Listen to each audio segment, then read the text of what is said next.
ভাইরা, আজকে আমরা যুবক, আজকে আমরা যদি আজকে মুসলমান হইয়া দণ্ডায়মান না হতে পারি, আমাদের বাচ্চাটাকে এখন আর দণ্ডায়মান হতে পারবে? কারণ আমাদের বাচ্চাটাকেও চোখে দেখতে পাই না, কারো মাজায় ব্যথা, কারো হাঁটুতে ব্যথা, কারো আপনার পেটের রোগ, কারো আপনার মাথা যন্ত্রণা, কেউ আপনার ম্যাড হয়ে গেছে, কেউ পাগল হয়ে গেছে। আজকে ইসলাম ধর্মকে দণ্ডায়মান করেছে যারা যুবক ছিল, যাদের তাকাত ছিল, যাদের শরীরে শক্তি ছিল, তারা দণ্ডায়মান করেছে। পরবর্তীতে এই যুবকরা সারা বিশ্বে আপনার ইসলামিক শাসন নিয়ে আসবে। জোরে বলেন সুবহানাল্লাহ। বাবাজি ভাইরা, আমার মায়েরা, আজকে আপনাদের বলে যায়, আমার দয়ার নবী, মায়ের নবী সাল্লাল্লাহু তাআলা আলাইহি ওয়াসাল্লাম নিজের মা আমিনা রাদিয়াল্লাহু তাআলা আনহাকে ওই মাকামে আম্মায় বাবা শায়িত করে দিলেন, দাফন করে দিলেন। দাফন করে দেওয়ার পরে উম্মে আইমানের সঙ্গে উটের পৃষ্ঠে চাপিয়া মক্কার দিকে রওনা হয়ে গেল। মা বোনেরা, জীবনে শুরু হয়ে গেছে, একটু লক্ষ্য করে শোনেন। আমার নবীজি উম্মে আইমানের সঙ্গে মক্কার দিকে রওনা হয়ে গেল। এবার মক্কায় যখন পৌঁছে গেলে, মক্কায় পৌঁছে যাওয়ার পরে লক্ষ্য করে দেখছে যেন আমার আব্দুল মুত্তালিব রাদিয়াল্লাহু তাআলা আনহু উনি যেন কাবা ঘরে হিলাম দিয়ে যেন ডুবরে ডুবরে কান্না করতে আছে। আমার দয়ার নবী, মায়ের নবী সাল্লাল্লাহু তাআলা আলাইহি ওয়াসাল্লাম উটার পৃষ্ঠে থেকে লাফ মেরে জাম্প মেরে ছোট্ট ছোট্ট আব্দুল মুত্তালিবের বুকের মধ্যে ঢুকে গিয়া বলতেছে, দাদা গো, আজকে আমার মা ইহজগৎ ছেড়ে পরজগৎ গমন করেছে। আব্দুল মুত্তালিব রাদিয়াল্লাহু তাআলা আনহু আমার দয়ার নবী, মায়ের নবী সাল্লাল্লাহু তাআলা আলাইহি ওয়াসাল্লামকে বলে, হে মুহাম্মদ, আজকে যেদিন মা আমিনা রাদিয়াল্লাহু তাআলা আনহা আমার বাড়ি থেকে বার হয়ে গেছে, আমি সেই দিনই বুঝে গেছি আমিনা আর বাড়ি ফিরে আসবে না।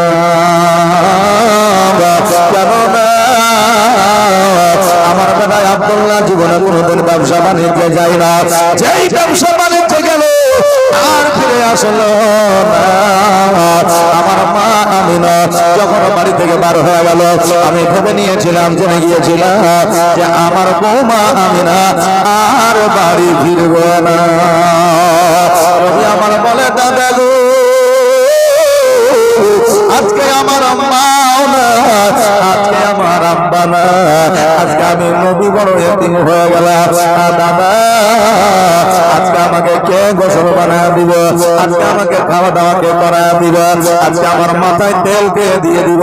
আজকে আমাকে কে পোশাক পরিধান করায় দিবে?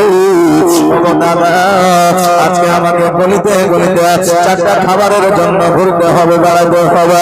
আব্দুল মুত্তালিব বলে, ভাই রে, আমি আব্দুল মুত্তালিব যতদিন পর্যন্ত হায়াত আছি, আমি আব্দুল মুত্তালিব যতদিন পর্যন্ত জিন্দা আছি, প্রাণে বেঁচে আছি, ততদিন পর্যন্ত আমি তোমার কোনো অসুবিধা হতে দিব না।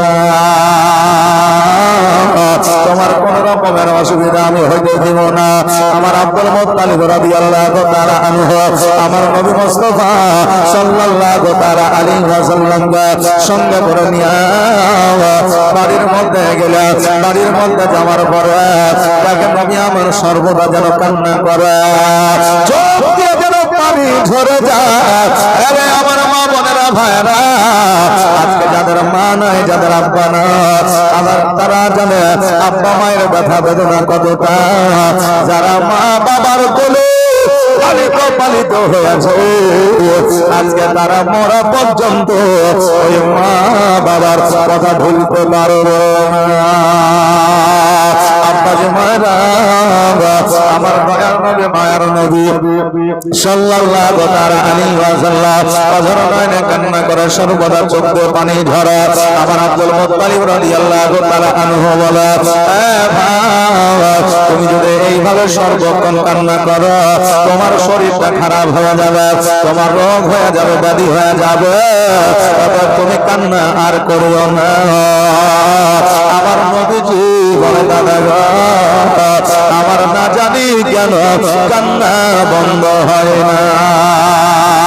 রাত্রিবেলা আব্দুল মুত্তালিব রাদিয়াল্লাহু রাদিয়াল্লাহু তাআলা আনহু আমার নবী মুস্তাফা সাল্লাল্লাহু তাআলা আলাইহি ওয়াসাল্লামকে নিয়ে বাবা শুয়ে আছে মধ্যরাত্রিতে আব্দুল মুত্তালিব যখন ঘুম থেকে উঠেছে দেখছে জানো আমার নবী যে 6 বছরের সন্তান নবী জানো মা বলে কান্দে নবী যেন ঘুমায়নি নবী দুই চোখ দিয়ে পানি ঝরিয়া যেন বালিশটা ভিজে গিয়েছে নবী দুই চোখ দিয়ে পানি ঝরিয়া যেন বিছানাটা ভিজে গিয়েছে সঙ্গে সঙ্গে আব্দুল মুত্তালিব আমার নবীকে বুকের মধ্যে জড়াইয়া নিলাম জড়াইয়া নেওয়ার পরে বলে এ ভাই তুমি আর কান্না করিও না তোমার চোখে আর পানি আমি দেখতে চাই না কেননা তোমার কান্না দেখলে আমি আব্দুল মুত্তালিব সহ্য করতে পারি না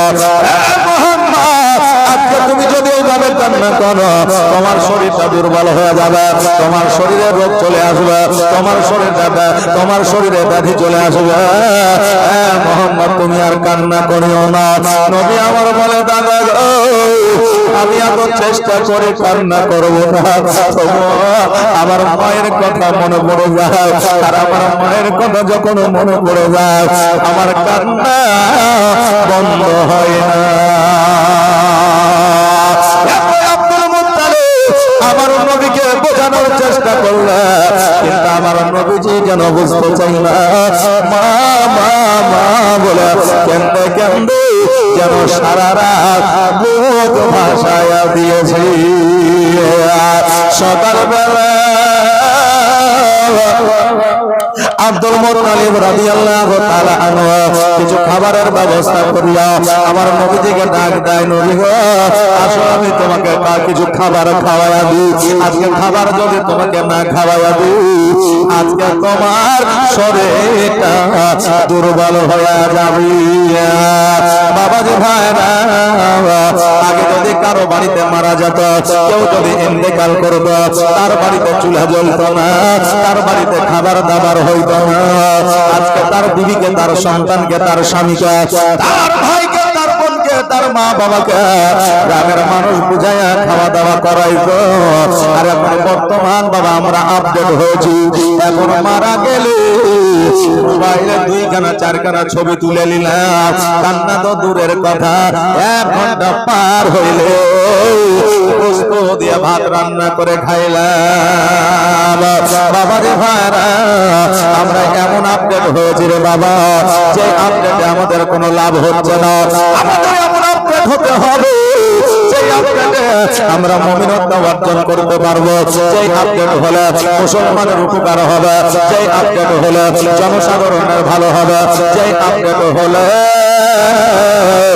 আজকে আমাদের যে সামনে প্রজন্ম আসছে বাচ্চারা আসছে তাদের ভবিষ্যৎটা ভালো হবে কিন্তু আমরা এমনই আপডেট রে বাবা আমরা পোশাকে আপডেট হয়েছি মোবাইলে আপডেট হয়েছি আমার কাছে টাকা থাক আর না থাক স্যামসাং আলট্রা 25 নাকি বলছে স্যামসাং আলট্রা 25 বাবা কিস্তির মাধ্যমে দিয়ে চলে আসি অ্যাপল ফোন কিস্তির মাধ্যমে নিয়ে চলে আসি আর আসার পরে আমরা মানুষকে দেখাইতেছি এটারই নাম কি আমাদের আপডেট আগে মানুষ রাস্তাঘাট দিয়ে চলাফেরা করতো কোনো অসুবিধা হতো না আর ওই সমস্ত রাস্তাঘাট গুলো এখন পাকা হয়েছে পিচ হয়েছে আমাদের ইট হয়েছে কিন্তু তবু ওই রাস্তা দিয়ে আমাদের এখন শান্তি ভাবে চলতে পারি না কেননা আজকে দেখবেন মানুষ সমস্ত জায়গা ফেলে দিয়ে রাস্তার উপরে বাড়ি করতে আসে খারাপ লাগলো এটাই বাস্তব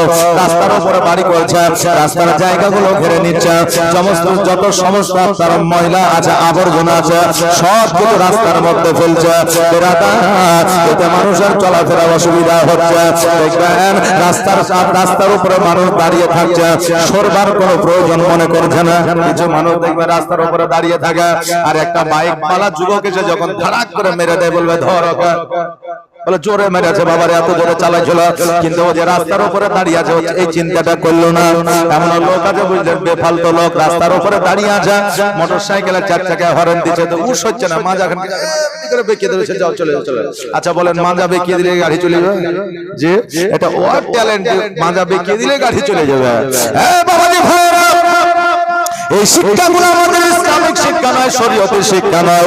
আমার নবী মুস্তাফা সাল্লাল্লাহু আলাইহি ওয়াসাল্লাম রাস্তা দিয়ে চলতে চলতে যখন যাইতেন, রাস্তার উপরে কাটাকুট পাথর যদি পড়ে থাকতো, আমার নবীজি নিজ হাতে উঠায়া দূরে কোথাও ফেলে দিতেন, যাতে পথের পথিকের কোনো অসুবিধা না হয়। আর আজকে বর্তমানে আমাদের বাড়ির কাটা, জঙ্গলের কাটা আমরা রাস্তার মধ্যে ফেলে দিই। বলে বলে আমরা এইরকম আপডেট কি চেয়েছিলাম? এরকম আপডেট চেয়েছি না। আমরা যে আপডেট হয়েছে ওই আপডেটে আমাদের কোনো কাজ হয়নি রে বাবা। এই জন্য আজকে আমাদের বাড়িতে, আপনার বাড়িতে যদি কেউ মারা যায়, শোক পালন করতে বলা হয়েছে। বাবারা শোক পালন করতে বলা হয়েছে, বিবিকে বলা হয়েছে, আর আপনার সন্তান সন্তানীকে বলা হয়েছে। কিন্তু কেউ যদি পরিবারে এখন বর্তমানে মারা যাচ্ছে, 1 ঘন্টা 2 ঘন্টা পার হলে ভুলে যাচ্ছে, 2 দিন 3 দিন পর পার হয়ে গেলে 6টা 7টা গরু কাটিয়া খানা দিয়া বাবা 10টা মৌলবি ডাকিয়া আনন্দ ফুর্তি করছে। সুন্নাতুল জামাতের মানুষ, আপনি জাহারত করবেন, 40 করবেন, এটা হলো জায়েজ। আপনার কোনো রকম অসুবিধা নাই, দুয়ার মাহফিল করবে।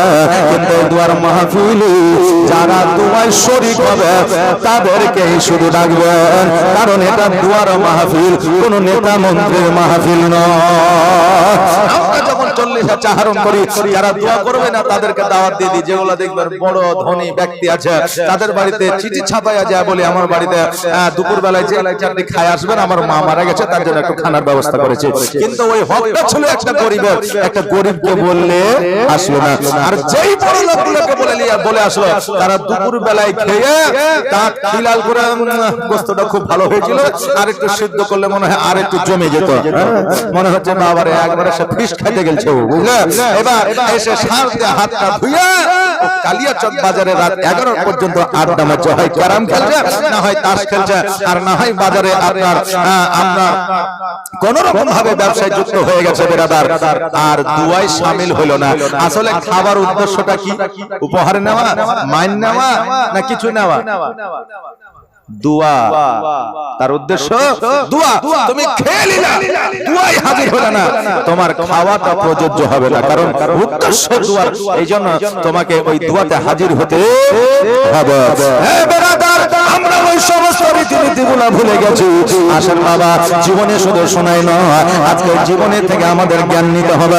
অনেক বক্তা আছে বাবা শুধু জীবনে অনার ভুল করে যায়, কিন্তু আমি যে বক্তব্য রাখি এর মধ্যে কিছু প্র্যাকটিক্যাল কথাবার্তা রাখি। আপনাদের হয়তো অনেকেরই পছন্দ হইতেও পারে, আবার না হইতেও পারে, যে জীবনের মধ্যে আবার কি ঢুকিয়ে দিচ্ছে, কারণ এগুলোর বাবা প্রয়োজন আছে না। আমার মত আমাদের ভাইরা, আমার আব্দুল মুত্তালিব রাদিয়াল্লাহু তাআলা আনহু আমার নবীজিকে ডাক দিয়া বললেন, ও মুহাম্মদ, আসো আসো, তোমার জন্য কিছু খাবারের ব্যবস্থা করেছি, তুমি কিছু খাবার খেয়ে না। আমার নবী মুস্তাফা সাল্লাল্লাহু আলাইহি ওয়াসাল্লাম ঘর থেকে যখন বাহির হয়েছে, আমার নবীজি চট করে চোখ দুটো বন্ধ করে নিয়েছে। আর চোখ দুটো বন্ধ করে নেওয়ার পরে আব্দুল মুত্তালিব রাদিয়াল্লাহু তাআলা আনহুকে আমার নবীজি বলতেছে, দাদা গো, আমি চোখটা বন্ধ করে নিয়েছি, এর কারণ হইল আমি চোখে দেখতে পাইতেছি না। জোরে বলেন সুবহানাল্লাহ। চারিদিক যেন অন্ধকার অন্ধকার, আমি চোখে যেন কিছু দেখতে পাই না, আমার চোখের জ্যোতি যেন হারায় গেছে। আমার আব্দুল মুত্তালিব রাদিয়াল্লাহু তাআলা আনহু বলে, ও মুহাম্মদ, ও আমার ভাই, আজকে তোমাকে কত বারণ করলাম, কত নিষেধ করলাম, তুমি কান্না করিও না, তোমার শরীরটা খারাপ হয়ে যাবে, তোমার রোগবালা হয়ে যাবে, অত তুমি কান্না করিও না। আজকে তুমি এত কান্না করেছ, চোখের পানি শুকায় গিয়েছে, তোমার মস্তিষ্ক দুর্বল হয়ে গেছে, আজকে তোমার নার্ভগুলো দুর্বল হয়ে গেছে, এই জন্য তোমার চোখের জ্যোতি হারিয়ে গিয়েছে। জোরে বলো সুবহানাল্লাহ। আব্দুল মুত্তালিব রাদিয়াল্লাহু তাআলা আনহু চিন্তা করে, আল্লাহ গো, আজকে যার মা নাই, যার আব্বা নাই, আজকে সেই ছেলেটা যদি বন্ধ হয়ে যায়, চোখের জ্যোতি যদি হারায়া দেয়, এমনি তো আব্বা নাই মা নাই, কার দরওয়াজায় যাবে, কার গলিতে যাবে? আর অন্ধ যদি হয়ে যায়, তার কষ্টের সীমা থাকবে না।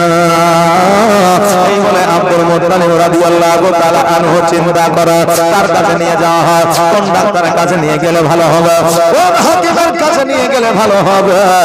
আমার নবী মুস্তাফা সাল্লাল্লাহু তাআলা আলাইহি ওয়াসাল্লামকে কোন হাকিমের কাছে নিয়ে গেলে ভালো হবে ওই চিন্তা করতে আছে। হঠাৎ করে আব্দুল মুত্তালিব চিন্তা করলেন, আল্লাহ গো, একজন হাকিম আছে, একজন ওঝা আছে, যার কাছে নিয়ে গিয়ে একবার পরামর্শ নিয়ে আসি। আমার নবী মুস্তাফা সাল্লাল্লাহু তাআলা আলাইহি ওয়াসাল্লামকে নিয়ে গেলেন। নিয়ে যাওয়ার পর ওই হাকিমের কাছে যেন আমার নবীজিকে বসাইলেন। আর বসানোর পরে হাকিমকে বলতে, শোনো গো, আজকে এই বাচ্চাটির চোখের জ্যোতি হারিয়ে গিয়েছে, চোখে দেখতে পায় না, মায়ের জন্য এত কান্না করেছে, আজকে চোখের পানি শুকিয়ে গেছে, নাকগুলো দুর্বল হয়ে গেছে, মস্তিষ্ক দুর্বল হয়ে গেছে, এই জন্য চোখে দেখতে পাই না। এর জন্য কিছু ট্রিটমেন্ট আছে কিনা, এর জন্য কোনো ওষুধ কোনো দাওয়া আছে কিনা? ওই পুরোহিত বলতেছে, ওই হাকিম বলতেছে, ওই ওঝা বলতেছে, এই আব্দুল মুত্তালিব এত সুন্দর, এত নুরনিময় চেহারাওয়ালা সন্তান মক্কা নগরে এর আগে কখনো কোনোদিন দেখি না। এই বাচ্চাটার নাম কি একবার বলো? বলে এই বাচ্চাটির নাম হলো মুহাম্মদ। আর যেমনই বলেছে মুহাম্মদ, ওই ওঝা যেন চমকে উঠেছে, বলে এই বাচ্চাটির নাম কি মুহাম্মদ? বলে হ্যাঁ। বলে এর বাবার নাম কি আব্দুল্লাহ? বলে হ্যাঁ। বলে এর মায়ের নাম কি আমিনা? বলে হ্যাঁ। আব্দুল মুত্তালিবকে বলে, আব্দুল মুত্তালিব, এই বাচ্চাকে এই জায়গা আর বেশিক্ষণ রাখিও না, কারণ মক্কা নগরে এই বাচ্চার এত দুশমন আছে, যে কোনো মুহূর্তে একে কতল করে দিতে পারে, যে কোনো মুহূর্তে একে শহীদ করে দিতে পারে। এই জন্য এই জায়গায় আর না রাখিয়া একে তোমার বাড়িতে জলদি করে নিয়ে যা। আব্দুল মুত্তালিব বলল, কেন? বলে এই বাচ্চাটির নাম হলো মুহাম্মদ, আসমানি নাম হলো আহমদ, এর বাপের নাম আব্দুল্লাহ, মায়ের নাম আমিনা। আমি তোমরা তিন দিন যুগে পড়েছি এমন একটা ধর্ম নিয়ে আসবো, যে ধর্মটার নাম হবে ইসলাম ধর্ম। ইসলামের প্রচার ও প্রসার করবে। এই জন্য যারা বৌধর্মে আছে, যারা ইহুদি আছে, যারা কাফের আছে, যারা নাসারা আছে, তারা আর প্রাকৃতিক ভাবে দুশ্মন হয়ে আছে, যে কোনো মুহূর্তে আক্রমণ করতে পারে। এই জন্য তুমি তাড়াতাড়ি করে বাড়িতে নিয়ে যাও। আব্দুল মুত্তালিব বলে, শোনো গো, আজকে যদি একে বাড়িতে নিয়ে যাওয়া হয়, আজকে তার চোখের জ্যোতি কেমন করে ফিরে পাবো? হাকিম বলতেছে, আব্দুল মুত্তালিব, আমার পিতা মুহাম্মদ আজকে শুধু জগতের নয়, সারা আসমান জমিনের ডাক্তার, ডাক্তারেরও ডাক্তার, অতএব কোনো ওষুধের প্রয়োজন হবে না। বাড়িতে নিয়ে যাবা। আর বাড়িতে নিয়ে যাওয়ার পরে ওই বাচ্চার থুতু মুবারক লইয়া ওই বাচ্চার চোখের মধ্যে লাগাইয়া দিবে। আর চোখের মধ্যে যখন লাগাইয়া দিবে, ওই বাচ্চার চোখের জ্যোতি আবার পুনরায় ফিরে পাবে। আব্দুল মুত্তালিব রাদিয়াল্লাহু তাআলা আনহু আমার নবী মুস্তাফা সাল্লাল্লাহু তাআলা আলাইহি ওয়াসাল্লামকে সঙ্গে করে নিয়ে বাড়িতে আসলেন।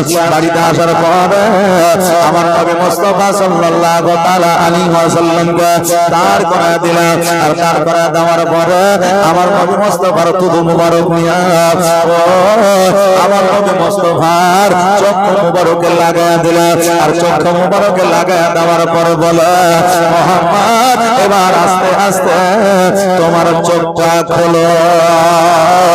আমার নবীজি যখন ধীরে ধীরে আস্তে আস্তে চোখ দুটো যখন খুললে, খোলার পর আমার নবীজি বলতেছে, ওগো দাদা যাও,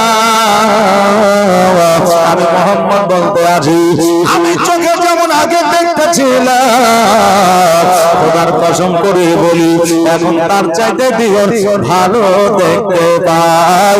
জোরে বলুন সুবহানাল্লাহ।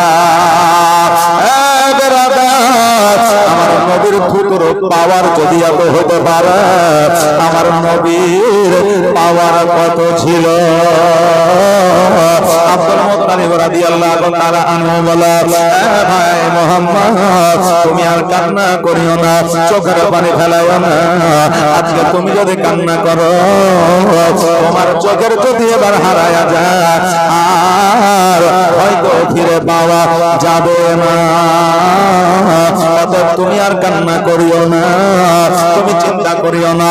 আমি আব্দুল মুত্তালিব যতদিন পর্যন্ত বেঁচে আছি, হায়াতে আছি, ততদিন পর্যন্ত তোমার কোনো অসুবিধা হইতে দিব না।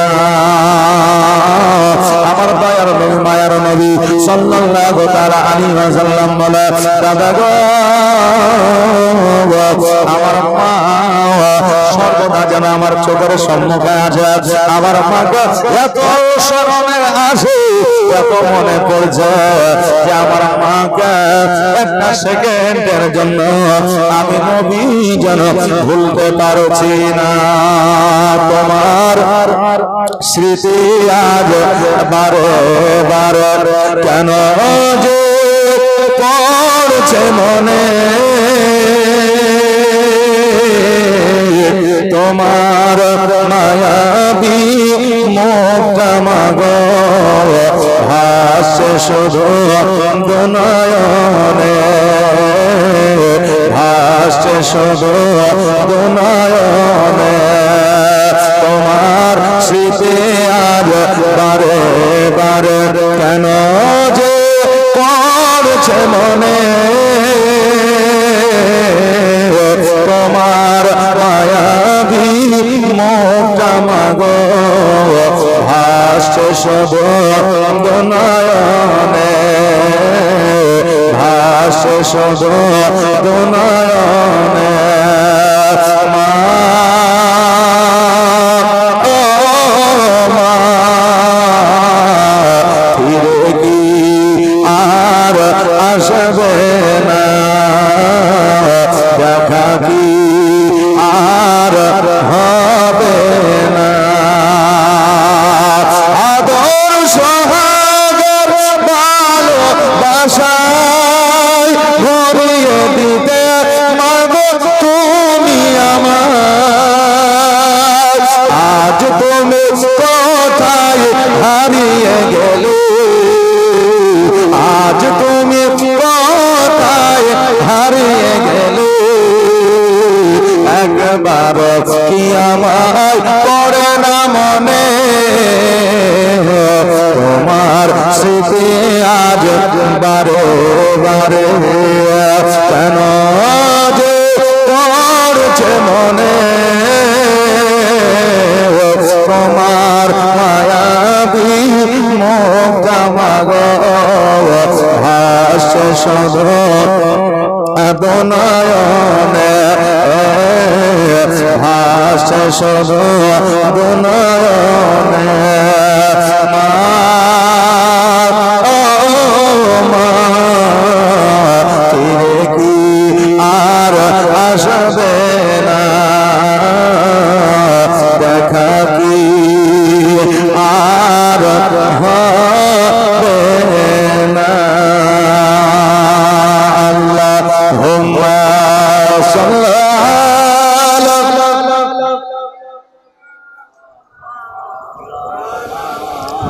মুহাম্মাদ ওয়া আলা আলি মাওলানা মুহাম্মদ। বাবাজি ভাইরা আমার মায়েরা, আমার মায়ের নবী সাল্লাল্লাহু তাআলা আলাইহি ওয়াসাল্লাম আমরা চোখের যদি ফিরে পাইল আব্দুল মুত্তালিব যেই জায়গায় যায়, আমার নবী মুস্তাফা সাল্লাল্লাহু তাআলা আলাইহি ওয়াসাল্লাম আমার নবী যেন সেইটা আব্দুল মুত্তালিবের সঙ্গে যায়। কারণ আব্দুল মুত্তালিব যারা আমার নবীর আপন বলতে কেউ ছিল না। এইভাবে বাবাজি ভাইরা 2 বছর আপনার অতিবাহিত হলো। আব্দুল মুত্তালিব অসুস্থ হইল, বিছানাগত হয়ে গেল। আব্দুল মুত্তালিব রাদিয়াল্লাহু তাআলা আনহু তার সকল সন্তানকে ডাক দিল। সকল সন্তানকে ডাক দেওয়ার যাওয়ার পরে তোমার সন্তানদের বলল, ওরে আমার সন্তানেরা, আজকে তোমাদের সন্তান আদি আছে, তোমরা তার আব্বা মা জগতের মধ্যে আছো, কিন্তু আমার এই কথা মোহাম্মদের আব্বাও নাই মাও না। আজকে আমি আব্দুল মুত্তালিব দেখাশোনা করতাম, কিন্তু আমি আব্দুল মুত্তালিব আর জগতের মধ্যে বেশি দিন থাকবো না, জগতের মধ্যে আমি আর বেশি গুণ রইব না। তোমরা কে আছো আমার এই কথা মোহাম্মদের দায়িত্ব খানা নেবে? আব্দুল মুত্তালিবের সন্তানাদিরা বলল, আব্বা গো, আজকে আমরা সকলে আমার খাদিজা মুহাম্মদকে আমরা চাই, কিন্তু আমরা ভাইয়ে ভাইয়ে মুহাম্মদকে নিয়ে ঝগড়া করতে চাই না, কারণ এমন একটা চাচা মুহাম্মদের না যে চাচা মুহাম্মদকে ভালোবাসে না। আমরা সকলে তাকে ভালোবাসি, কিন্তু আব্বা গো, আজকে আমার কাছে থাকলে আমার মেজ ভাই হয়তো দুঃখ পাবে, আমার মেজ ভাইয়ের কাছে থাকলে আমি হয়তো দুঃখ পাবো। ওই আব্বা, আজকে তুমি এলান করে দাও আমার খাদিজা মুহাম্মদকে তার কাছে রাখা হবে। আব্দুল মুত্তালিব বলে, আমার সন্তানেরা শোনো, তোমরা কে সবচাইতে ভালো দেখাশোনা করবা, তোমরা একবার বলো, আমি তার কাছে রেখে যাব। সঙ্গে সঙ্গে আবু তালেব বলল, আব্বা যদি তোমার কোনো আপত্তি না থাকে, যদি আমার ভাইদের কোনো আপত্তি না থাকে, আমি মুহাম্মদকে আমি নিজের লালন পালন করব, আমার নিজের সন্তানের মতো করে লালন পালন করব, আমার নিজের সন্তানের মতো করে দেখভাল করব। ওই আবু তালেবের বিবির নাম ছিল ফাতেমা, ওই ফাতেমা দায়িত্ব খানা নিল যে আমার সন্তানের মতো করে মুহাম্মদকে দেখব। আব্দুল মুত্তালিব রাদিয়াল্লাহু তাআলা আনহু আবু তালেবের কথা শোনার পরে যেন নিজের মনকে সান্ত্বনা দিল, যাই হোক আমার মুহাম্মদের আর কোনো অসুবিধা হবে না। আবু তালেব আমার নবীজিকে বুকে টানিয়া ধরলে, বুকের মধ্যে চড়া ধরলে, আমার আব্দুল মুত্তালিব দেখতে পাইলেন, জানতে পারলেন। এবার আব্দুল মুত্তালিব রাদিয়াল্লাহু তাআলা আনহু নো টেনশনে না চিন্তা, আব্দুল মুত্তালিব রাদিয়াল্লাহু তাআলা আনহু একদিন ইহ জগৎ ছেড়ে পর জগৎ গমন করলেন। একবার আওয়াজ দিয়ে বলেন, ইন্না লিল্লাহি ওয়া ইন্না ইলাইহি রাজিউন। বাবাজি ভাইরা, আমার আব্দুল মুত্তালিব রাদিয়াল্লাহু তাআলা আনহু কবরে যখন শায়িত হয়ে গেলেন, আমার নবীজি চাচা আবু তালেবের কাছে লালিত পালিত হইতে লাগলেন। চাচা আবু তালেব ভালোবাসা দিতা, চাচি মা চাচি ফাতেমা বাবা আপনার আদর স্নেহ মায়া মমতা দিতা। আমার নবীজিকে না খাওয়ায় আবু তালেব খাইতো না, নবীজিকে না খাওয়ায় চাচি ফাতেমা খাইতো না। বাবারে ভাইরা, এবার আমার আপনার প্রশ্ন আসতে পারে, তবে আবু তালেব আমার নবীজির বিপক্ষে কথা বলেছিলেন, ইতিহাসের পাতায় দেখা যায়, কিন্তু আপনি এই জায়গায় এত মহব্বতের কথা বলছেন, কারণটা কি? বাবারা, আপনাদেরকে ভালো করে বুঝায় দেয়া যায়, আমার নবী যেই দিন থেকে ইসলামের প্রচার শুরু করেছিল, যেই দিন থেকে আবু তালেবের কানে খোঁজ আসিল মুহাম্মদ নতুন একটা ধর্ম নিয়ে এসেছে, যখন আমার নবীজি যখন দুশমন তৈয়ার হয়ে গেল, তখন আবু তালেব আমার নবীজির বিরোধিতা করেছিল, এটা ঠিকই, কিন্তু নবীকে ভালোবাসত না, এটা কিন্তু বাবা নয়। আবু তালেব এবার বাবা নবীজিকে যেন নিয়ে সঙ্গে সঙ্গে ঘুরতে আরম্ভ করলো। আমার নবীজিকে আবু তালেব বাবা ভালোবাসত, আবু তালেবের মহব্বতে যেন আমার নবী পড়ে গিয়েছিল। দেখবেন বাচ্চা ছেলেকে যারা কোলে বেশি নেবে, দেখবেন তাদের কাছে বেশি বেশি করে যাবে না। একটা বাচ্চাকে যখন আপনি আদর স্নেহ মায়া মমতা দিবেন, দেখবেন ওই বাচ্চাটা আপনার কাছে বারে বারে ঘুরে আসবে। আর যদি ওই বাচ্চা আপনার কাছে আসে আর আপনি যদি চোখ দেখান, মুখ দেখান, লাঠি দেখান, দেখবেন ওই বাচ্চা আপনার কাছ কাছে আসা তো দূরের কথা, আপনার বাড়ির দরওয়াজার দিকে যাবেন, তাই না? দেখবেন রেলওয়ে স্টেশনে, তারপরে বাস স্ট্যান্ডে, বাজারে দেখবেন যদি কোনো ফকির আসে, তো ওই ফকিরকে যদি কোনোদিন 5 টাকা দিয়ে দেন, আপনাকে দেখলে আগে আপনার কাছেই যাবে, যে এই ব্যক্তি দেয়, এই বান্দাদের কাছে গেলেই 5 টাকা পাওয়া যাবে। তবে ফকির যেমনই হোক বাবা, আপনার কাছে যদি হাত ফেলায়, তো আপনার যদি সন্দেহ থাকে যে এই 5 টাকা দিয়ে গাঁজা খাবে, মদ খাবে বা ইত্যাদি ইত্যাদি আপনার চিন্তাধারা যদি থাকে, তবু আপনি 5টা টাকা না পারলে 1টা টাকা দিয়ে দিন। কারণ আপনি চিন্তা করেছেন হয়তো মদ গাঁজা খাবে, কিন্তু সে যদি না খায় তাহলে আপনি গুনাহগার হবেন। আপনি দিয়ে দিবেন, ও যদি মদ গাঁজা খায় আপনি গুনাহগার হবেন না, কারণ আপনি ভালো নিয়তে দিয়েছেন। কথা বুঝলেন না? আপনি ভালো নিয়তে দিয়েছেন, এই জন্য কাউকে ফিরাইয়া দিবেন না। যতটুকু পারবেন আপনি 1 টাকা পারেন 1 টাকা দিবেন, 5 টাকা পারেন 5 টাকা দিবেন, 10 টাকা পারেন 10 টাকা দিবেন। কারণ এটা আপনার সৌভাগ্য যে কেউ আপনার কাছে হাত ফেলাচ্ছে, আপনি কারো কাছে ফেলাচ্ছেন না। কথা বুঝতে পারলেন না বাবজি ভাইরা, আমার মায়েরা? তাই দেখবেন যে যাদেরকে আদর, স্নেহ, মায়া, মমতার যত্ন দিবেন, সেই জায়গাতে দেখবেন ওই বাচ্চা আসবে। আজকে আমি জীবনী বক্তা, আপনাদের মালদায় বহু জায়গায় জীবনী করেছি এই বয়সে, অনেক জায়গায়।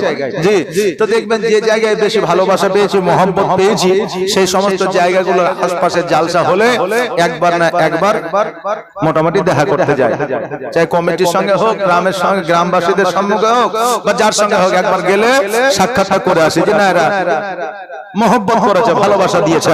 হ্যাঁ, কেপিএসে একটা জায়গা আছে, ওখানে আমি পরস্পর 7 বছর জীবনী করেছি। যে কয় বছর বললাম? 7 বছর জীবনী করেছে। তো ওরা মনে হয় খবর পেয়েছে, বললেন যে আপনারা ফেসবুকে অনেকে ছাড়ছেন, ওরা খবর পেয়েছে। তো খবর পাওয়ার পরে আমার কাছে আজকে বহুবার ফোন এসেছে যে আপনি আসলেই বলবেন আমরা যাব। জি, আপনি আসলে বলবেন যে আমরা যাব, কিন্তু বাবা আমি তো 10টার সময় আসছি, 9:30টার সময় আসছি, তো ওর আগে কখন দেখবার কখন আসবে, কথা বলবেন না? তো বাবজি ভাইরা, 1 নম্বর কথা হলো মহব্বত। জি, 1 নম্বর মহব্বত। তো এই মহব্বতের কথা যখন বলছি, তো আমি মা বোনদের বলবো, মা গো, এই নবীর প্রতি মহব্বত রাখিয়ে একটু একটু করে আগিয়ে আসেন, আসেন মহব্বতে আগিয়ে আসেন। সুবহানাল্লাহ, সুবহানাল্লাহ। আসেন একটু তাড়াতাড়ি করে আসেন। হায় হায় হায়, মা বোনেরা, এটা শীতের দিন নয়, ঠান্ডার দিন নয়, নাকি বলে যে পাকা একবারে গলগলে গরমের দিন। হ্যাঁ, তো আমি বলবো মা একটু হেঁটে আসেন, উঠেন, দরকার হলে দেখবেন জায়গাটা হালকা হবে, একটু হাওয়া বাতাস পাবেন, হ্যাঁ, শরীরটাও বুঝলেন একটু ফ্রি হবে। আসেন, চলে আসেন মা, একটু চলে আসেন। সুবহানাল্লাহ, সুবহানাল্লাহ, একবার সুবহানাল্লাহ।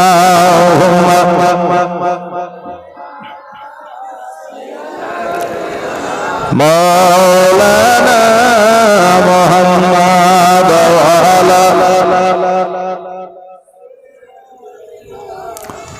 মৌলানা মুহাম্মদ আল্লাহুম্মা সাল্লি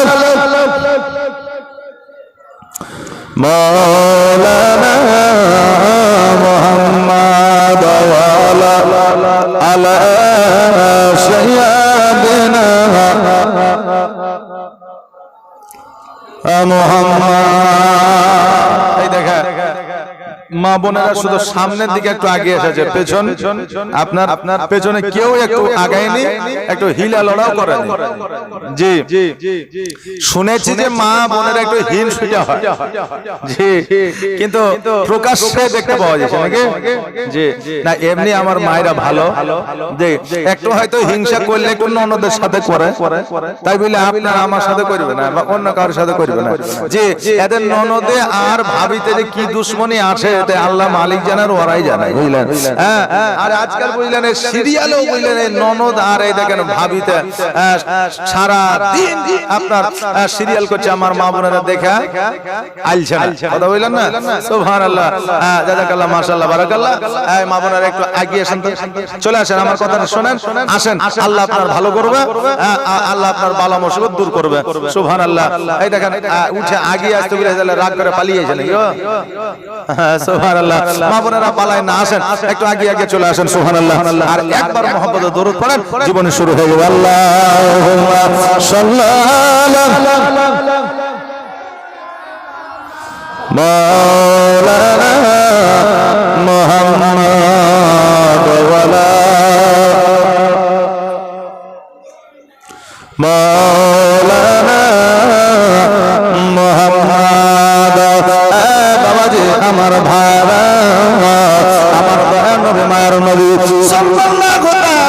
আলাইহি ওয়াসাল্লাম বলে চাচা গো আপনার সঙ্গে ঘুরে ঘুরে আপনার সঙ্গে বেড়াইয়া বেড়াইয়া তবে আমাদের মতো ঘোরাঘুরি নয় আমাদের যে বাচ্চারা ঘোরাঘুরি করে না চাচা আইপিএল দেখে তো ভাতিজাও চলে গেছে বুঝলেন না চাচা আইপিএল দেখে তো ভাতিজাও চলে গেছে এখন চাচার সঙ্গে বসে থেকে থেকে ভাইপো আইপিএল খেলাও দেখা শিখে গেছে কি বললেন ঈদের পরের দিন আমার ঈদের পরের দিন থেকে জালসার দাওয়াত ছিল আপনাদেরই কিন্তু সেটা 2 তারিখ করেছেন আপনারা তো 2 তারিখ ভালো হয়েছে কারণ যদি ঈদ যদি আবার 1 তারিখ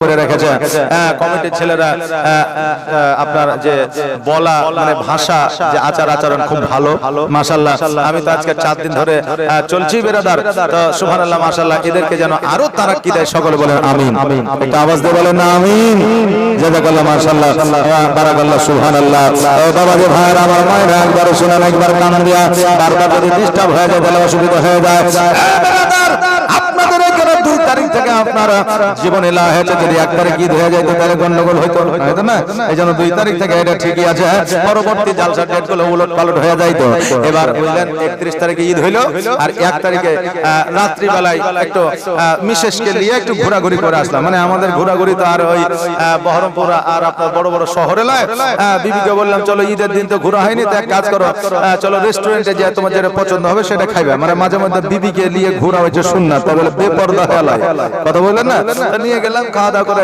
রাত্রি 10টার সময় আসলাম বাড়ি ঢুকলাম বাড়ি থেকে আমাদের মোড়ের বাইরে আসলাম 5খানা বাচ্চা ছেলে কারো 10 বছর কারো 12 বছর বয়স বসে চা খাইছে আর টিভি দেখছে টিভিতে আবার খেলা চলছে আজকাল তো চায়ের দোকানে টিভি বুঝলেন না তা আমি গিয়েছিলাম যাই হোক গুল আনার জন্য আমি আবার গুল মাজন করি তো আমি বলছি আরে তোরা কি করছিস এখানে তো বলছে কেন খেলা দেখছি তো তোরা খেলার কিছু বুঝিস তো বলছে সবই বুঝি দেবে আজ পর্যন্ত আমাদের মতো দেখবেন নিউ জেনারেশনের অনেক শিক্ষিত ছেলে আছে যে খেলা তো দূরের কথা বলই জানে না যে কেমন করে চালাইতে হয় কথা বললেন না তো বাচ্চা 11-12 বছরের ছেলেরা আপনার খেলা দেখতে শিখে নিচ্ছে এগুলো নিউ জেনারেশনের যে বাচ্চাগুলো আছে তাদের দোষ নয় যারা যুবক আছে তাদের দোষ কারণ তারা দেখছে তাদেরকে সহযোগিতা করছে তাদেরকে সাহস দিচ্ছে তাই তারা দেখা শিখছে কিন্তু মা বাপজিদের বলবো বাচ্চাদের হুঁশিয়ারি করেন সাবধান করেন কারণ এমন একটা সময় আসবে যে এই আইপিএল এর মধ্যে ঢুকে গিয়ে যদি জুয়ার নেশা তার লেগে যায় তাহলে তার জীবন বরবাদ হবে তার হবে তো হবে তার বিবিরও জীবন বরবাদ হয়ে যাবে তার সন্তানেরও জীবন বরবাদ হয়ে যাবে তার মা বাবারও জীবন বরবাদ হয়ে যাবে এই জন্য সময় থাকতে তোমার সন্তানকে তুমি বাঁচাও কথাকে বুঝতে পারলেন সময় থাকতে তোমার সন্তানকে তুমি বাঁচাও আজকে যাদেরকে বলছি যারা আইপিএল খেলা দেখছো যারা জুয়ায় টাকা রাখছো বেরাদার যদি জুয়া খেলে বড় লোক হওয়া যেত জুয়া খেলে যদি ধনী হওয়া যেত তাহলে আজকে মানুষ বড় বড় বিজনেস ছেড়ে দিয়ে টাকা নিয়ে আইপিএল এর আড্ডায় বসে থাকতো নাকি বলে বসে থাকতো কোটিপতি হয়ে যেত এইজন্য ধ্বংস হয় না যারা বড় লোক ধনী হওয়া তারা হচ্ছে তুমি ধনী হতে পারবে না এটা বিশাল বড় একটা আপনার চক্রান্ত আপনার কিছু যুবক ছেলেদের ধ্বংস করে দেওয়া বেরাদার আমি আপনাদের কথা বলে দিয়ে যাই আমার নবীজি চাচা আবু তালেবের সঙ্গে ঘোরাঘুরি করেছে আমাদের মতো আপনাদের মতো ঘোরে না যখন ব্যবসায় গিয়েছে নবী ঘুরেছে যখন আপনার কোনো জায়গায় কোনো জিনিস ক্রয় করতে গেছে আমার নবীজি গিয়েছে আমার নবী মুস্তাফা সাল্লাল্লাহু তাআলা আলাইহি ওয়াসাল্লাম বলে চাচা গো এত আসবাবপত্র নিয়ে আপনার উট নিয়ে সমস্ত আপনার জামা কাপড় নিয়ে আপনি কোথায় রওনা দিয়েছেন চাচা আবু তালেব বলে ভাতিজা মুহাম্মদ এইভাবে বাড়িতে বসে থাকলে তো জীবন যাবে না এইভাবে বাড়িতে বসে থাকলে সংসার চলবে না এইভাবে বাড়িতে বসে থাকলে অনন চলবে না এই জন্য আমাদের কাজ হলো কর্ম হলো দেশ থেকে বিদেশে যাইয়া বাণিজ্য করা আজকে মক্কা থেকে আমরা মিশরে যাব বাণিজ্য করার জন্য আর ওই বাণিজ্য থেকে 6 মাস পরে 3 মাস পরে ফিরে আসবো আমাদের জিনিসপত্র গুলো বিক্রয় হলে ফিরে আসবো পুনরায় তোমার সঙ্গে সাক্ষাৎ হবে নবী আমার বলে চাচা আপনি যদি চলে যাবেন মিশরে ব্যবসা করার জন্য আমি নবী কার কাছে থাকবো কোথায় থাকবো চাচা আমিও আপনার সঙ্গে বাণিজ্যে যাইতে চাই আবু তালিব বললেন শোনো রে রাস্তাঘাটে পথে আর বাগানে জঙ্গলে কত জীবজন্তু থাকবে জিন থাকবে আপনার কত ঘোড়া থাকবে উট থাকবে কেউ যদি তোমাকে আক্রমণ করে আজকে আমি জবাব দিতে পারবো না এই জন্য তোমাকে নিয়ে যাওয়া যাবে না আমার নবীজি বাইনা ধরলে চাচা গো আমি আপনার সর্বদা সঙ্গে সঙ্গে থাকবো আপনি আপনার কাছ থেকে আমি কোথায় যাব না চাচা আমাকে ব্যবসায় নিয়ে চলেন বাণিজ্য নিয়ে চলেন চাচা আপনি আমাকে পানি আনতে বলবেন পানি এনে দেবো আপনি আমাকে জিনিসপত্র যোগাইতে বলবেন যোগায়া দিব চাচা গো আপনার কাজে আমি সহযোগিতা করব আমাকে একটা বার সঙ্গে করে নিয়ে চলেন চাচা আবু তালেবের বাবা মায়া হইল দয়া হইল আমাকে বলল বিবি রে আজকে মোহাম্মদকে সাজা দাও সুরমা পরা দাও জামা পোশাক পরিধান করা দাও আমি তাকে বাণিজ্যে নিয়ে যাব আমার নবী মুস্তাফা সাল্লাল্লাহু আলাইহি ওয়াসাল্লামকে ব্যবসায় নিয়ে গেল সেই ব্যবসায় যাওয়া আপনার 3 মাস 6 মাসের আপনার জিনিসপত্র ছিল 1 মাসে বিক্রয় হয়ে গেছে জোরে বলেন সুবহানাল্লাহ এবার সব কিছু লইয়া একটা গাছের নিচে যেন আরাম করতে আছে আর আমার নবীজির মুখমণ্ডলের উপরে যেন সূর্যের ছায়া পড়তে আছে এটা আবু তালেব দেখলো আর অন্যান্য ব্যবসায়ীরা দেখলো মক্কার মানুষেরা দেখলো কারণ আগে বাণিজ্যে গেলে কাফেলার সঙ্গে করে নিয়ে যেত কাফেলা মানে দলবদ্ধ যারা দলবদ্ধ হয়ে ব্যবসার জন্য বাণিজ্যের জন্য বিদেশে যায় সেগুলাইকে বাবা কাফেলা বলা হয় দলবদ্ধ হয়ে এক জায়গা থেকে অপর জায়গা যারা যায় তাদেরকে কাফেলা বলা হয় এবার সমস্ত মক্কা নগরের মানুষেরা ছিল সবাই দেখলো আমার নবীর মুখমণ্ডলের উপরে সূর্যের আলো পড়ছে আবার চক্করে তাকা দেখছে যেন ওই সূর্যের আলোটা যেন ছায়া হয়ে গেছে সূর্যের আলোটা পড়ছে ঠিকই কিন্তু নবী মুস্তাফার মুখমণ্ডলটা ছায়া হয়ে আছে তারা হতভম্ব হয়ে গেল অবাক হয়ে গেল নিশ্চয় জিনেদের আক্রমণ নিশ্চয় জিনে আক্রমণ করেছে মুহাম্মদকে কারণ তার নূরানীময় চেহারা সুন্দর চেহারা বাবা জিনেদের আক্রমণ জিনেরা মানুষকে আক্রমণ করে তাদেরকে দেখবেন যারা নাপাকে অবস্থায় বেশি থাকে দেখবেন যারা দেখতে সুন্দর হয় ভালো হয় দেখবেন যারা আপনার তরু তাজা হয় যাদের রং বালা কম হয় দেখবেন জিনেরা তাদেরকে বেশি বেশি করে আক্রমণ করে তবে সব চাইতে বেশি মহিলাদের আক্রমণ করে সব চাইতে বেশি মা বোনেদেরকে আক্রমণ করে কারণ আমার মা বোনেরাই বেশিরভাগই আপনার নাপাকি অবস্থায় থাকে বেশিরভাগই আপনার কি বলে অপরিষ্কার হয়ে থাকে বিরাদানে মিল্লাত ইসলামিয়া আর মা বোনেদের ভয় ডর বেশি এইজন্য জিনেদের আক্রমণও বেশি এখন হয়তো কত মা বোনদের মধ্যে জিনও নাই আর জিনেদের কত অত্যাচার এখন আর নাই আগে বললেন ওই কুল কুড়ানোর জন্য আম কুড়ানোর জন্য জেলে আপনার ভুলিয়াতে ভুলিয়ে চলে যেত এইগুলো ছিল না ছিল কিন্তু এখন ওই সমস্ত কিছু আর নাই আগে মানুষ সচক্ষে জিন দেখেছে এখন আর জিন দেখা যায় না কারণ মানুষই এখন বললেন জিনের মতো কেরামতি শিখে গেছে তো জিন বলছে আমার আর কাজ কি আছে যে আমার আর কাজ কি আছে জিনেরা এখন নিজের কাজ নিয়ে তারাও ব্যস্ত হয়ে গেছে মানুষও যেমন ব্যস্ত তারাও ব্যস্ত এই মানুষকে জ্বালাবার মতো সময় তাদের কাছে এখন আর নাই মিল্লাত ইসলামিয়া কথা হলো যে আবু তালেব মনে করলো নিশ্চয়ই আমার ভাতিজাকে তাহলে জিনে আক্রমণ করে ফেলেছে এই জায়গায় তাকে রাখা যাবে না সঙ্গে সঙ্গে আবু তালেব আমার নবী মুস্তাফা সাল্লাল্লাহু তাআলা আলাইহি ওয়াসাল্লামকে কোলে উঠে নিয়েছে এবার কোলে উঠে নামার পরে আমার নবীজির করে মাথার চুল মুবারক গুলো নাড়তে আছে তখনও পর্যন্ত আবু তালেব জানে না এলে হলো আখেরি পয়গম্বর মুহাম্মদ রাসূলুল্লাহ সাল্লাল্লাহু তাআলা আলাইহি ওয়াসাল্লাম। এবার ওই জায়গা আরাম করতে আছে কিছু কিশোরীয় পন্থী ওই পন্থী যাইতে আছে তারাও যেন আরাম করার জন্য বসে যায়। দেখবেন গরমের দিনে রোদের দিনে রাস্তার ধারে গাছপালা দেখতে পাইলে অনেক মানুষ বিশ্রাম নেওয়ার জন্য বসে যায়। কিশোরীয় ব্যক্তিরা বসে আছে এবার জিজ্ঞাসা করে তোমরা কে গো, কোথা থেকে এসেছো? বলে আমরা মক্কা থেকে এসেছি বাণিজ্য করার জন্য। বলে বাচ্চাটিকে? বলে বাচ্চাটা হলো আমার ভাবিয়া। বলে এত সুন্দর নুরনিময় চেহারা কোলের মধ্যে নিয়ে বসে আছো। বলে আজকে তাকে জিনে আক্রমণ করেছে। বলে বাচ্চাটির নাম কি? বলে বাচ্চাটির নাম হলো মোহাম্মদ। দেখবেন যে বাচ্চাগুলো দেখতে ভালো হয়, সুন্দর হয়। দেখবেন অনেকে গাল ধরে, নাক ধরে, কপাল ধরে, চুল ধরে, মাথায় হাত বুলায়া, কান ধরে, দেখবেন হাতখানা ধরে আদর করে। আহার সোনামণি বলে বলে এবার আমার নবীজিকে আপনার আদর করতেছে আর বলতেছে বাচ্চাটির নাম কি? বলে মোহাম্মদ। বলে বাপের নাম কি? আব্দুল্লাহ। বলে হ্যাঁ। বলে মায়ের নাম কি? আমিনা। বলে হ্যাঁ। মিশরীয় ব্যক্তিগণ বলতেছে আবু তালেব আর দেরি করিও না। বলে কেন? বলে তাওরাত ইনজিল জুবুরে আমরা পড়েছি অনেকে দেখেছে মোহাম্মদ নামে একজন বালক আসবে ইসলামের প্রচার প্রসার করবে। আজকে অন্যান্য ধর্মের মানুষেরা ইসলামের মধ্যে দাখিল হয়ে যাবে, এই জন্য আজকে তারা সংগঠিত করেছে, আন্দোলন করেছে।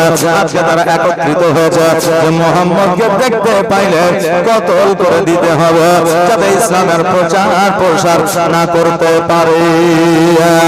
এই জন্য বলি দেরি করিও না, জলদি করে তোমরা তোমাদের দেশে ফিরে যাও। আবু তালেব তোমরা কি বলছো? এইগুলো তো ফালতু কথা। আমার ভাতিজা রাব্বা নাই মানায়, আমার ভাতিজা এখনো পর্যন্ত ভালো মন্দ কিছু বোঝে না, আর তোমরা এই কথা কেন বলতে আছো? এবার পরবর্তী কিছু মানুষ আমার নবীজিকে আক্রমণ করার চেষ্টা করলো। আবু তালেব আমার নবীজিকে বাঁচায়া সঙ্গে সঙ্গে ওই জায়গা থেকে বাড়ির দিকে রওনা হয়ে গেল। নবীজিকে বাড়িতে নিয়ে আসলে, নিয়ে আসার পর আবু তালেব কোনো গুরুত্ব না দিয়া আমার নবী মুস্তাফা সাল্লাল্লাহু তাআলা আলাইহি ওয়াসাল্লামকে লালিত পালিত করতে আরম্ভ করলেন। নবী আমার যখন 18 বছরের যুবক হইল, চাচা আমির হামজা রাদিয়াল্লাহু তাআলা আনহু যেন সঙ্গ দিল। আমির হামজা আমার নবীর চাচা ছিল, তবে বেরাদার অনেক জীবনের মধ্যে বলে চাচা আমির হামজা আমার নবীর অভিভাবক ছিল। সেই সময় চাচা আমির হামজা আমার নবীর আপনার অভিভাবক ছিল না, কারণ তখন আমার নবীজি আবু তালেবের আইতে ছিল। চাচা আমির হামজার কাছে যেতে আমার নবী পছন্দ করতো। জোরে বলেন সুবহানাল্লাহ। চাচা আমির হামজা আমার নবীজিকে বড় ভালোবাসতে, আর আমার নবীজি ইসলামের দাওয়াত লইয়া চাচা আমির হামজার কাছে যাইতেন। জোরে বলেন সুবহানাল্লাহ।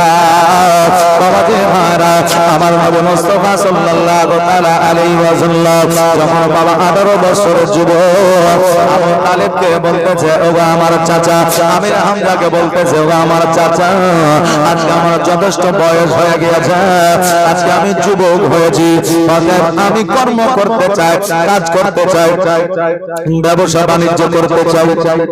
আবু তালেব বলতেছে এই সময় যদি তোমাকে ব্যবসা করতে দিই, বাণিজ্য করতে দিই, যদি বিদেশে পাঠায় দিই, কর্মে যদি রত কইরা দিই, আজকে মক্কার মানুষেরা বলবে দেখরে দেখ যারা আজকে মা নাই বাপ না তাকে দিয়া কাজ কর্ম করাইতে আছে, আমরা বড় লজ্জায় পড়ে যাব। দেখবেন কারো বাড়িতে যদি এতিম থাকে, ওই এতিমকে লেখাপড়া করে যদি মাস্টার করে দেন তো দোষ, আবার যদি সে ক্লাস 4-5 এ পড়া ছেড়ে দিয়ে যদি বিদেশে চলে যায় তাও দোষ। কথা বলেন না? বলে যদি আপনার মাস্টার কোর্স কমপ্লিট করে তার বাপ মা যদি না থাকে, চাচা চাচির কাছে থেকে, তো পাড়া প্রতিবেশী উদাহরণ দেয়, দেখ ওর বাপ নাই মা নাই, চাচা চাচি এত অবহেলা করে তাও মাস্টারি কোর্স কমপ্লিট করলো, আর তোর বাপ মা থাকতে টাকা পয়সা দিয়েছে তাও কোর্স কমপ্লিট করতে পারছিস না। বলে কে বলে না? বলে আবার 4-5 পর্যন্ত পড়ে যদি কাজে চলে যায় তাও বলবে যে দেখ বাপ বাপ মা নাই, চাচা চাচি ফুফা ফুফি দেখতে পারেনি, তার জন্য ছেলেটা কত কষ্ট করে কাজ করে খেয়েছে। জি এই কথা বলবে না অনেকেই বলে। এই জন্য বাবা এতিম যারা লালন পালন করে এদেরও খুব কষ্ট হয়, আর এতিমেরও খুব কষ্ট হয়।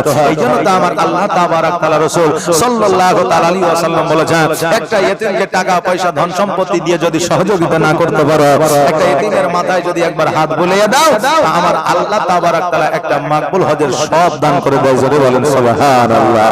আবু তালেব বলেন, চাচা আজকে যদি তোমাকে কাজে কর্মে রত কইরা দিই, আজকে মক্কার মানুষেরা আমাকে বলবে, দেখ রে আজকে তার আব্বা নাই, তার মা নাই, বলে আজকে কর্মে রত কইরা দিয়েছে। আমি হামজা বলতেছে, ভাতিজা আজকে তোমাকে 18 বছর বয়সে কেমন করে ব্যবসা লাগাইতে পারি? আমার নবী বলে, চাচা গো আজকে আমি এই বয়সে যদি কাজ না করি, কর্ম না করি, আমার আম্মা বলবে আমার হবে 18 বছর বয়সে কোনো কাজ কর্ম করো না, এই জন্য আমরা কাজ কর্ম করব না। এই কথা হয়তো বলতে পারে, চাচা গো আজকে আমি ব্যবসা করব, ব্যবসার ব্যবস্থা করে দেয়। আবু তালেব বলল, শোনো গো ভাতিজা, আজকে ব্যবসা করতে গেলে টাকার দরকার, পয়সার দরকার। অতএব হঠাৎ করে টাকা পয়সা তো ব্যবসায় লাগানো যায় না। আগে তুমি ট্রেনিং করে নাও, আগে তুমি একটু অভ্যাস করে নাও, প্র্যাকটিস করে নাও। বলে কোথায় গিয়ে প্র্যাকটিস করব, অভ্যাস করব? আবু তালেব বলল, আমাদের মক্কা নগরে সব জায়গায় একজন বড় ধনী ব্যক্তি আছে, সব জায়গায় একজন রানী আছে, যার নাম হলো খাদিজাতুল কুবরা। ওই খাদিজাতুল কুবরা আমাদের বর্তমানে বাদশাহিনী, ওই খাদিজাতুল কুবরা বর্তমানে আমাদের রানী। ওই খাদিজাতুল কুবরা একটা নয়, দুইটা নয়, চারটা সম্পদের মালিক। ওই খাদিজার দরবারে চলো, তোমাকে কোনো কাজে যুক্ত করে দিয়ে। আমির হামজা রাদিয়াল্লাহু তাআলা আনহু কোটে কোটে পায়া আমার খাদিজাতুল কুবরা রাদিয়াল্লাহু তাআলা আনহা দরবারে পৌঁছালো। তখন কিন্তু খাদিজা কিন্তু বাবা ইসলাম ধর্ম গ্রহণ করে না। খাদিজা কিন্তু তখন রাদিয়াল্লাহু তাআলা আনহা ছিলেন না, তখন ইসলাম ধর্ম সম্পর্কে খাদিজা বুঝতো না, নবী মুস্তাফাকে চিনতো না। ওই খাদিজার দরবারে যাইয়া আমির হামজা বলল, আমাদের রানী, ওই আমাদের বাদশাহিনী, আজকে আমার একটা ভাতিজা আছে, আমার ভাতিজাকে তুমি কি কোনো কাজ দিতে পারবা? তোমার দরবারে কি কোনো কাজকর্ম আছে? কোনো কাজে কি নিযুক্ত করা যাবে? খাদিজা বলল, আমির হামজা আমার বাড়িতে আমার দরবারে সমস্ত সেনা আছে, কোনো কাজের কমতি না, শত কাজ আছে, সব কাজে আপনার কর্মী যুক্ত করা আছে। আমির হামজা শোনো, তোমার ভাতিজা যদি কাজ করতে চায়, একটা সিট খালি আছে, একটা কাজের কর্মী না, যে কাজটা হলো ছাগল বকরি চড়ানো। ওই ছাগল বকরি একটা নয়, দুইটা না, চারটা রাখালে চড়াইতো। ওই ছাগল গুলোকে চারটা রাখালে সামলাইতে পারে নাই বলে আজকে ওই রাখাল গুলো, আজকে ওই কর্মী গুলো কাজ ছেড়ে দিয়ে পালিয়েছে। এখনো পর্যন্ত আরবের মধ্যে দেখবেন এই প্রথাটা আছে। আমাদের ভারতের, বাংলাদেশের যারা দেখবেন আরবে কাজের জন্য যায়, কর্মের জন্য যায়, অনেকে দেখবেন ছাগল দুম্বা চড়াতে যায়, কথা বলেন না, দুম্বা উট চড়াতে যায়, তো দেখবেন যে একটাই রাখাল আর দেখবেন শত শত দুম্বা আর উট দিয়ে দিয়েছে। আবার যদি একটা হারিয়ে যায় তো তার আবার ভিসা বাতিল হয়ে যাবে, যতক্ষণ পর্যন্ত তার দাম না দিবে। আবার তার উপরে হয়তো কেসও হয়ে যেতে পারে, কথা বুঝলেন কিনা? এই আইনটা বাবা এখনো পর্যন্ত এই দেখেন আরবের মধ্যে আছে। খাদিজা বলল, আমির হামজা শোনো, আজকে একটা কাজ খালি আছে, ছাগল বকরি চড়ানো। তোমার ভাতিজা যদি ছাগল বকরি চড়াইতে পারে, সেই কাজের মধ্যে যুক্ত করে দেয়। আমির হামজা বলল, রানী গো, আজকে আমার ভাতিজা 18 বছরের যুবক, আজকে ওই কাজ হয়তো করতে পারবে না। এবার আমির হামজা রাদিয়াল্লাহু তাআলা আনহু বাড়িতে আসলে, আসার পরে আমার নবীজি জিজ্ঞাসা করলেন, চাচা আমার জন্য কি কোনো কাজ পাওয়া গেল? আমার জন্য কি কোনো কর্ম পাওয়া গেল? আমি হামজা বলল কোনো কাজ পাওয়া গেল না। আমার নবীজি মুখটাকে যেন নিচু করে নিয়ে বলতেছে চাচা গো একটা কাজের কি ব্যবস্থা হইল না?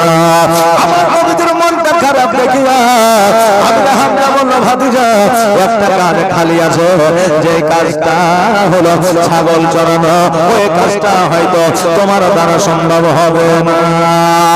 নবী আমার বলে চাচা গো কোনো কাজই ছোট হয় না, আমি নবী ওই কাজ আমি করতে চাই।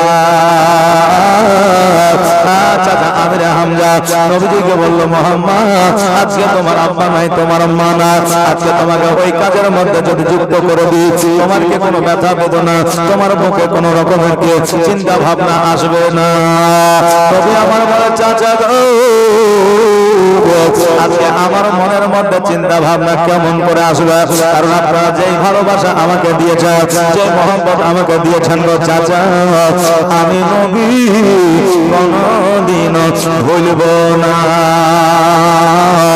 আজকে আমার নবী বলে চাচা গো আজকে যাদের মা নাই, যাদের বাবা নাই, রাস্তার মাঝে যারা ঘোরাঘুরি করে, যাদের দেখভাল করার মতো কেউ থাকে না, তাদের দেখাশোনা একমাত্র আমার আল্লাহ করে ফেরেশতাদের মাধ্যম দিয়ে। জোরে বলেন সুবহানাল্লাহ।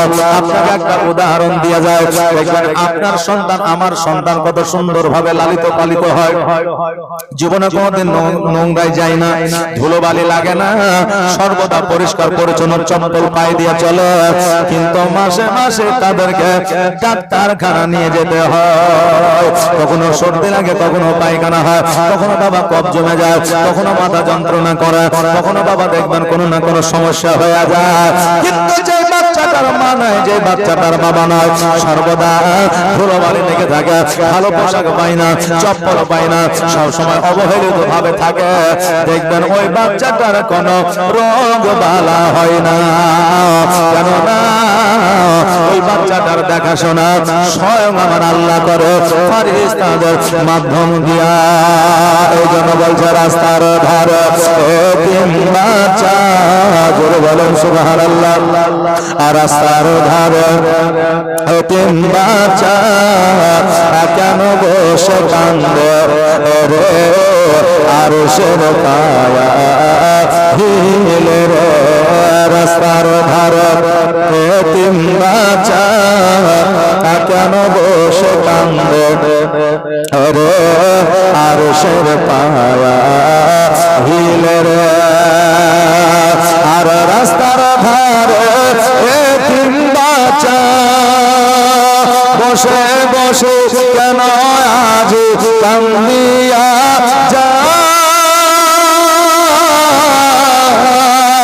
আর খোদা তাআলা দেখে তামা ফেরেশতাদের তাই তো ফেরেশতাদের তাই তো তাড়াতাড়ি করে তোমরা, তাড়াতাড়ি করে তোমরা আনানা কোলে কোলে রে, আর সব পায়া হিলে রে।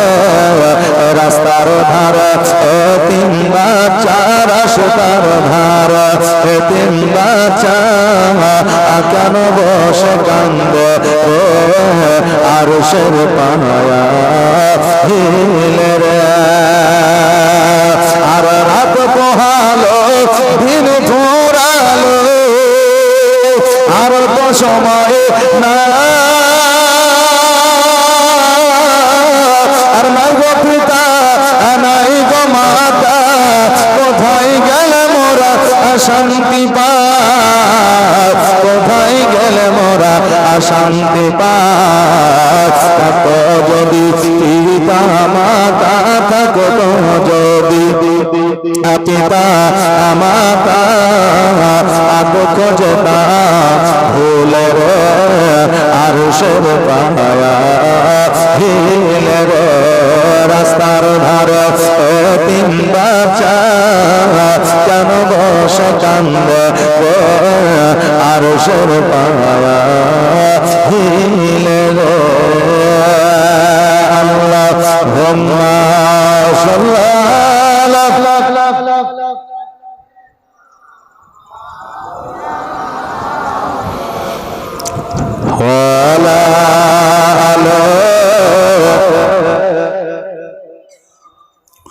মৌলানা মুহাম্মদ। বাবাজি, আমার ভাইরা, আমার নবী মুস্তাফা সাল্লাল্লাহু তাআলা আলাইহি ওয়াসাল্লাম বললেন, আমি ওই ছাগল বকরি চড়ানোর জন্য প্রস্তুত আছি, রাজি আছি। আমার নবীজিকে লইয়া খাদিজা দরবারে গিয়ে হাজির হইলেন।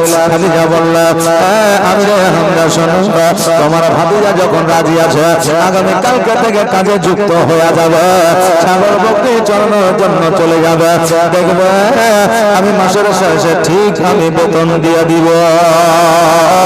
পরের দিন আমার নবী মুস্তাফা সাল্লাল্লাহু তাআলা আলাইহি ওয়াসাল্লাম একটা আশায় লইয়া, একটা লাঠি লইয়া আমার নবী যেন খাদিজার দরবারে হাজির হয়ে গেল। ছাগল বুঝিয়ে দিল, কোনে কোনে বার করে দিল, আর খাদিজা বলে দিল, মুহাম্মদ, আজকে এতগুলো ছাগল দিলাম, এতগুলো ছাগলে আবার যেন ফিরে পায়, কোনে কোনে আবার ঘরের মধ্যে ঢোকা দিবে।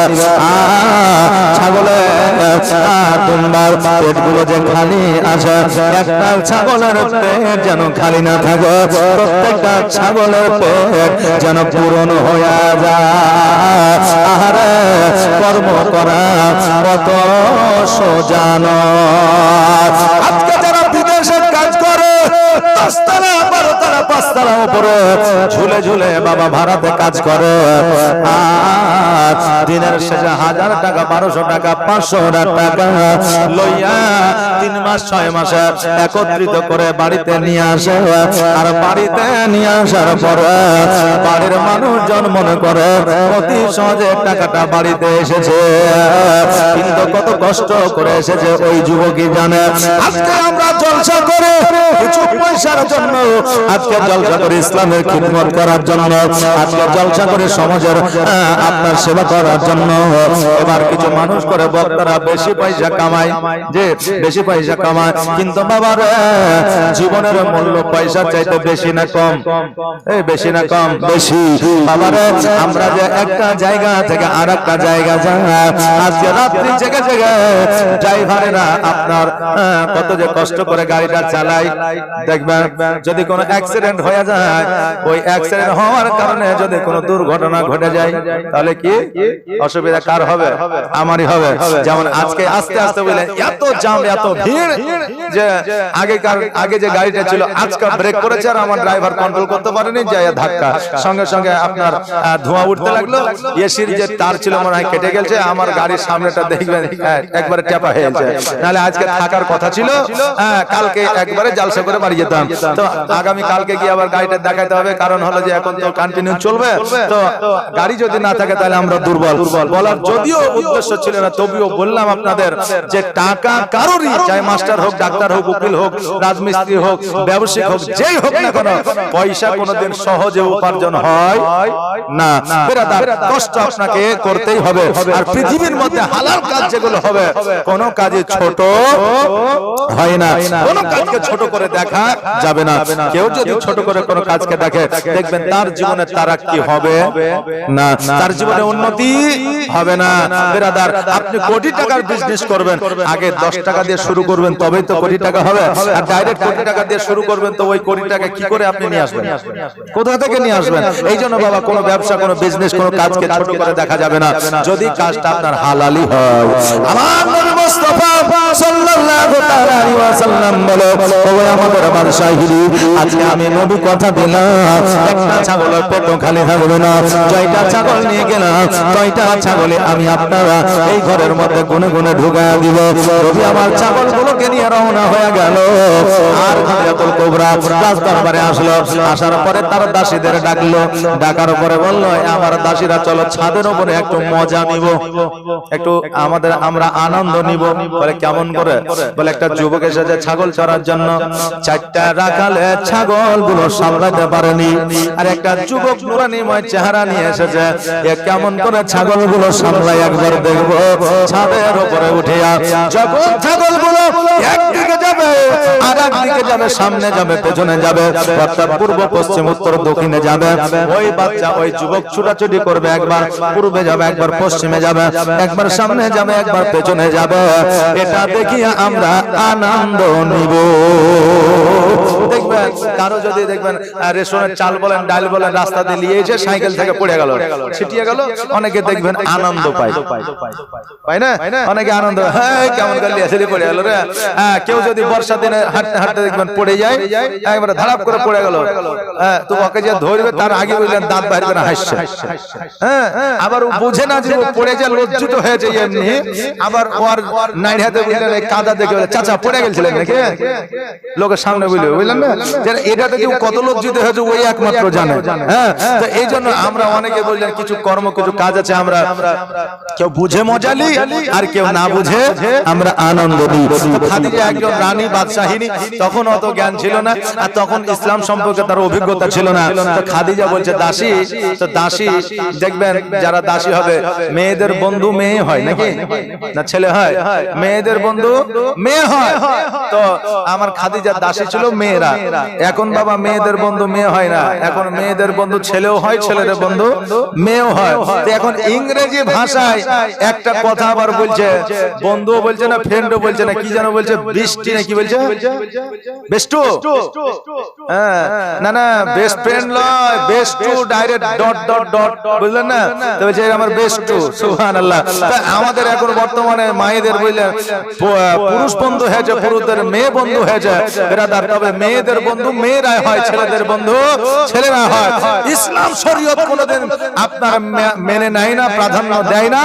এটা কোনো রুলস নিয়ম নাই যে ছেলে আপনার কোন মেয়েকে বন্ধু করতে পারবে, এরকম কোনো অপশন নাই, এরকম কোনো সুযোগ নাই। বেরাদার মিল্লাত ইসলামিয়া। কিন্তু আমরা এখন নিউ জেনারেশন, একটু আগে বলছিলাম না যে আমরা এখন আপডেট হয়েছি, তো এমন আপডেট হয়েছে, এই আপডেটের কোনো কাজ আমাদের নাই, হয় না। বেরাদার খাদিজাতুল কুবরা রাদিয়াল্লাহু তাআলা আনহা দাসীদেরকে লইয়া ছাদের উপরে গেল, আর ছাদের উপরে যাইয়া ডান দিকে তাকায়, বাম দিকে তাকায়, পেছনে তাকায়, নবীকে দেখা যায় না, সামনে তাকায়, নবীকে দেখা যায় না, শুধু ছাগল দেখা যায়, দুম্বা দেখা যায়, বকরি দেখা যায়, কিন্তু নবীকে দেখা যায় না। খাদিজা লক্ষ্য করে দেখলো মোহাম্মদ কোথায় গেল, কোথায় গেল? আজকে ছাগলগুলা কত বদমাইশি করে না, কারো জমিতে লাগে না, কোথাও যায় না, দৌড়াদৌড়ি করে না, ছোটাছুটি করে না। আজকাল রাখাল ছাড়া ছাগলগুলো এত সুন্দর পরিবেশে চরণ করে আমি এর আগে কোনোদিন দেখি নাই। জোরে বলেন সুবহানাল্লাহ।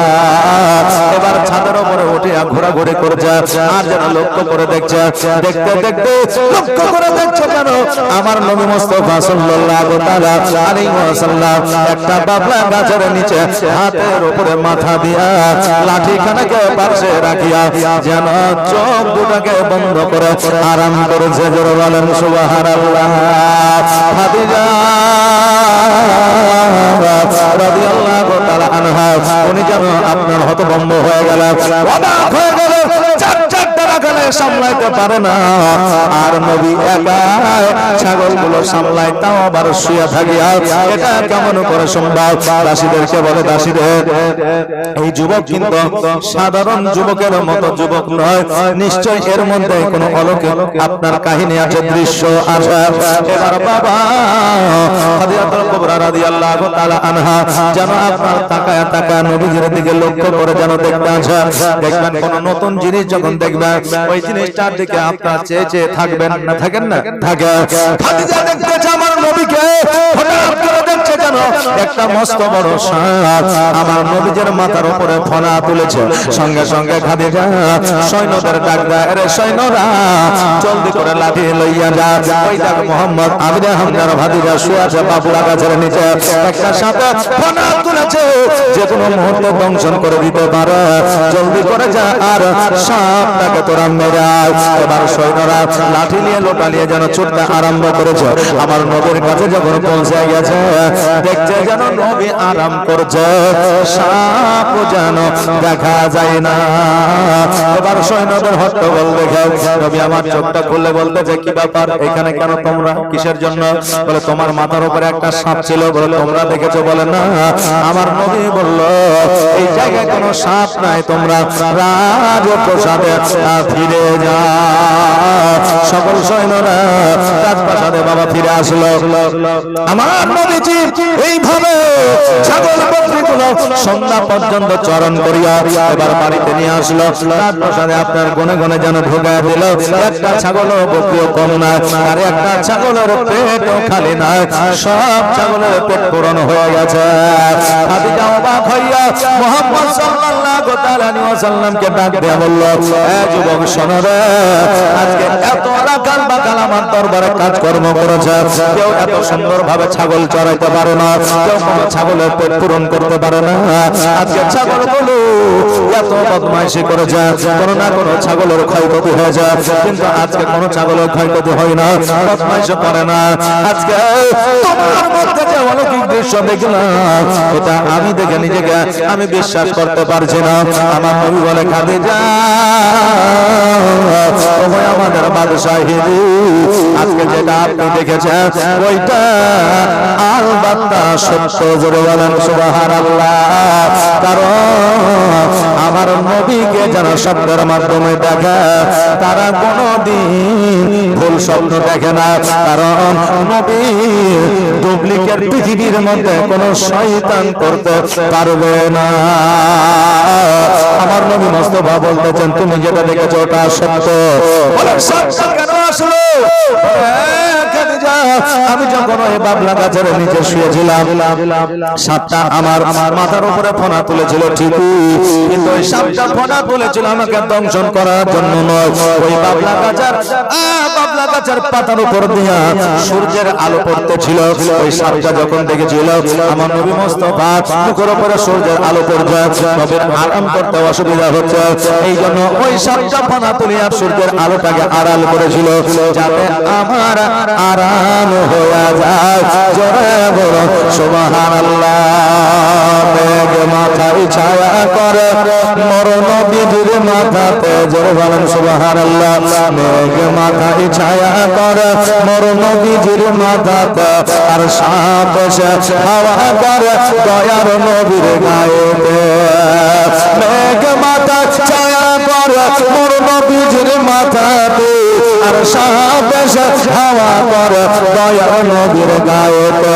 তাকিয়ে দেখেন দয়ার নবী, তাকিয়ে দেখেন দয়ার নবী, রহমতের খাজানা আর দুনিয়ার বাদশাহ সাজে তাজদারে মদিনা।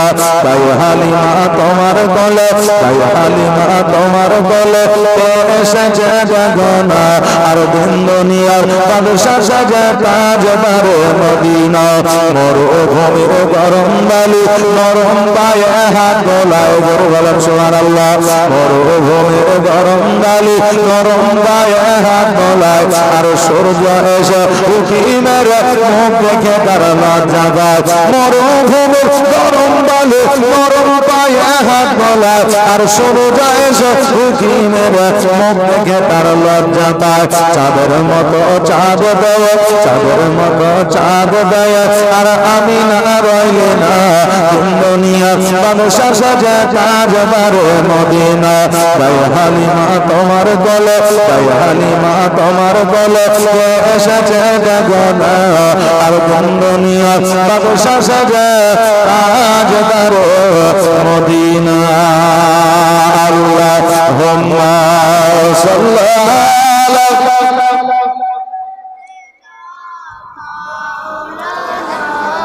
মুহাম্মাদ ওয়া আলা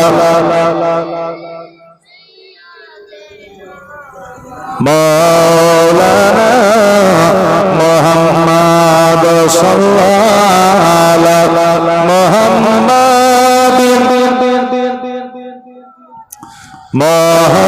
মুহাম্মাদ হরদম জবা শনে কালো আগ নামে মুহাম্মাদ হরদম জবা শনে কালো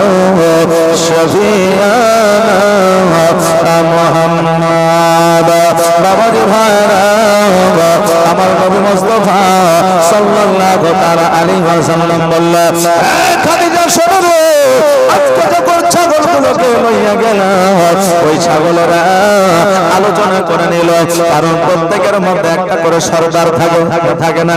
সর্দার ছাড়া একটা জিনিস বাবা পরিচালনা করা সম্ভব হয় না। ছাগলের মধ্যে সর্দার আছে, মৌমাছির মধ্যে সর্দার আছে, ভেড়ার মধ্যে সর্দার আছে, মানুষের মধ্যে সর্দার আছে। প্রত্যেকের মধ্যে একটা করে সর্দার থাকে। এবার ছাগলের সর্দার বলল, ছাগলের দলেরা শোনো রে, আজকে যে আমাদের চরণ করতে এসেছে কিন্তু আমাদের আঘাল নয়, সারা জাহানের বাদশা নবী মুস্তাফা সাল্লাল্লাহু তাআলা আলাইহি ওয়াসাল্লাম। আজকে যদি আমরা নবীকে বিরক্ত করি, আমরা কিয়ামতের দিন আল্লাহকে জবাব দিতে পারবো না। এই জন্য কোন রকমের বদমাইশি করা যাবে না, নবীকে বিরক্ত করা যাবে না। এই জন্য ছাগল বকরি কোন রকম ভাবে বিরক্ত করে না, কারো জমিতে যায় না, কারো আইলে যায় না। আজকে ছাগলেরা এত সুন্দর ভাবে চরণ করেছে, কারণ নবীর ওসিলা আমার আল্লাহ তাবারাক তাআলা ওই ঘাসের মধ্যে এত মিষ্টান্ন দিয়েছে, এত মধু দিয়েছে। ছাগল আনন্দ ফুর্তি করে খেয়েছে। জোরে বলেন সুবহানাল্লাহ। আমার নবীজি বললেন, আমাদের বাদশাহী নেই খাদিজা, আজকে থেকে কথা দিলাম তোমার ছাগলের একটা ছাগলের পেট খালি থাকবে না। খাদিজা বলল, মুহাম্মদ তোমাকে ছাগল চড়াইতে হবে, তোমাকে কে বলেছে? আমি খাদিজা কথা দিলাম যে আগামী কালকে থেকে তোমাকে ছাগল চড়াইতে হবে না। আগামী কালকে থেকে আমি খাদিজা তোমাকে সেনাপতির দায়িত্ব খানা দিলাম। আমার মনে বলতেছে, খাদিজা আমি যদি সেনাপতির দায়িত্ব খানা নিই, আজকে যে সেনাপতি আছে সে কোথায় যাবে, তার কর্ম কি হবে, তার বেতনের কি অবস্থা হবে, তার পরিবার কিভাবে চলবে। আজকে আমার নবী কেমন শিক্ষা দিয়েছে দেখা। আজকে আমাকে আপনাকে যদি বাবা কোনো কাজ থেকে বিতাড়িত করা হয়, আমরা মানুষ কিন্তু প্রশ্ন উঠাই না, আমার কাজ হলে হবে। কোন আপনার সর্দারকে যদি বাতিল করা হয়, জিজ্ঞাসা করি না কেন বাতিল করা হলো।